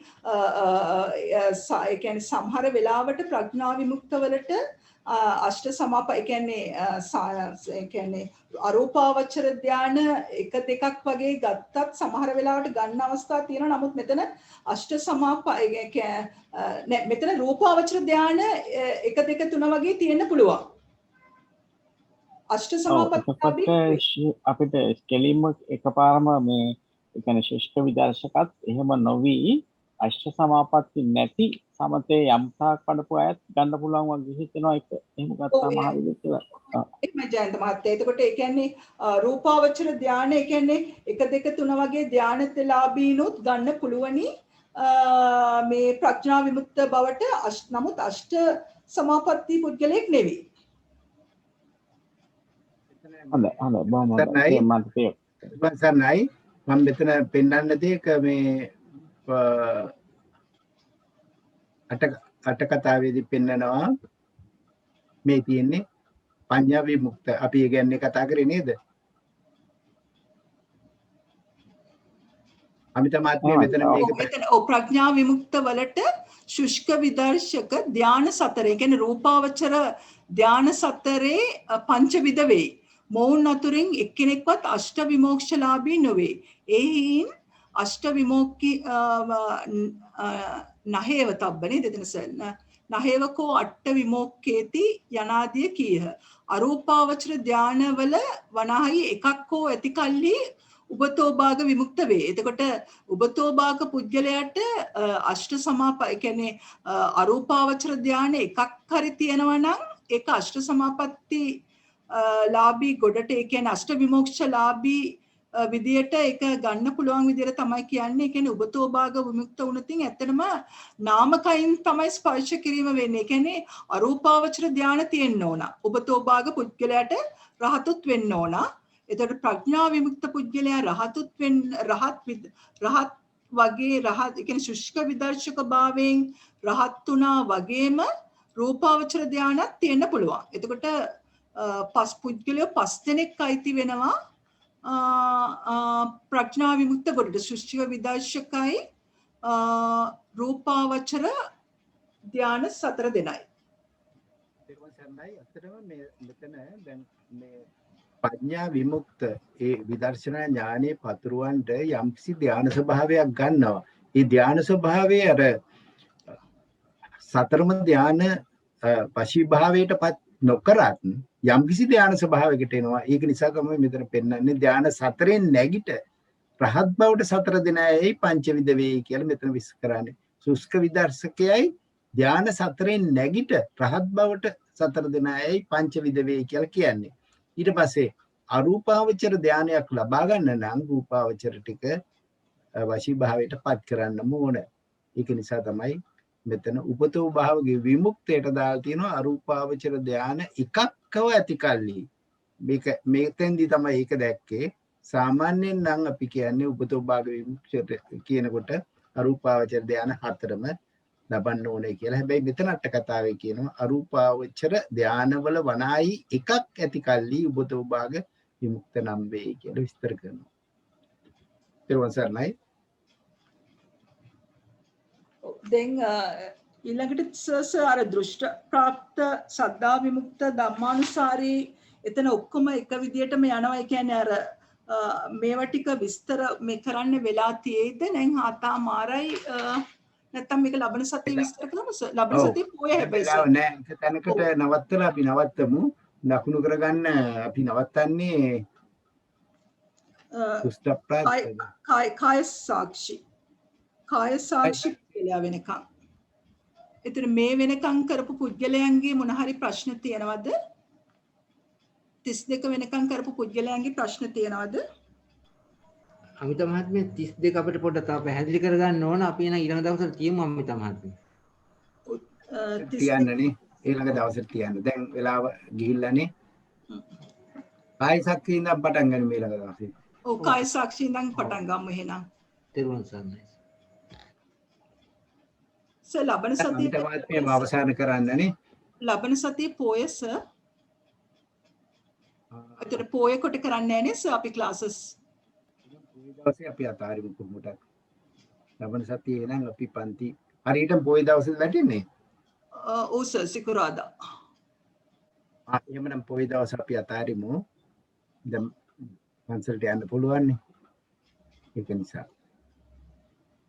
එහෙමනම් අනවුන්ස් කරන්න ලබන සතියේ සිකුරාදා පන්ති පවත්වන්නේ නැති බව අපි ඊළඟ සිකුරාදා පන්ති පවත්වමු. එහෙනම් අමිත මහත්මියම අවසන් කරන්න. අවසන් කළා අපි මේ ධර්ම සාකච්ඡාවෙන් ලබාගත් පින් අපි අපේ සියලුම අපේ මේ ධර්මයේ හදාරපු අපේ ගුරුවරයන්ටත් අපේ දෙවියන්ටත් අපි මේ පින් අනුමෝදන් කරනවා. ඒ වගේම අපේ මියගිය ඥාතීන්ටත් අනුමෝදන් කරනවා. සියලුම දෙනාටම මේ පින් වලින් නිදුක් නිරෝගී භාවය ඇති වෙලා තමන් කැමති බෝධියකින් තමන් කැමති මාර්ගයකින් නිර්වාණය අවබෝධ කර ගැනීමට පහසුවෙන් ලබා ගන්න හැකියවයි කියලා ප්‍රාර්ථනා කරනවා. අපි අතින් කිසි වැරදක් සිද්ධ වුණා නම් අපි ඉස්සෙල්ලාම අපි ත්‍රිවිධ රත්නයෙන් සමාව අරගෙන මේ සමාව ගමු. කායේන වාචා චිත්තේන පමාදේන මයා කතං අච්ඡං කම්මේ බන්තේ බෝරිපඤ්ඤ තථාගත කායේන වාචා චිත්තේන පමාදේන මයා කතං අච්ඡං කම්මේ ධම්ම සම්දිට්ඨික අකාලික කායේන වාචා චිත්තේන පමාදේන මයා කතං අච්ඡං කම්මේ සංඝ සුපටිපන්න අනුත්තර දෙවියන්ට පින් දෙමු. ආකාසට්ටා චුම්මට්ටා දේවානාගා මහිද්దికා පුඤ්ඤන්තං අනුමෝදිත්වා චිරන් රක්칸තු ශාසනං ආකාසට්ටා චුම්මට්ටා දේවානාගා මහිද්దికා පුඤ්ඤන්තං අනුමෝදිත්වා චිරන් රක්칸තු මේ ගරු ආකාසට්ටා චුම්මට්ටා දේවානාගා මහිද්దికා පුඤ්ඤන්තං අනුමෝදිත්වා චිරන් රක්칸තු මම් පරන්ති. ඉදම්මේ ඥාතීනං හෝතු සුඛිතා හොන්තු ඥාතයෝ ඉදම්මේ ඥාතීනං හෝතු සුඛිතා හොන්තු ඥාතයෝ ඉදම්මේ ඥාතීනං හෝතු සුඛිතා හොන්තු ඥාතයෝ ඉමිනා පුඤ්ඤ කම්මේන මාමේ බාල සමාගමෝ සතං සමාගමෝ හෝතු යාව නිබ්බාන පත්තිය ඉදම්මේ පුඤ්ඤ කම්මං ආසවක්ඛ්‍යා වහං හෝතු සබ්බ දුක්ඛා පමුච්චතු සත් සත් සත්. තෙරුවන් සරණයි සර්, සියලු දෙනාටම තෙරුවන් සරණයි. තෙරුවන් සරණයි. ඊට සරණයි.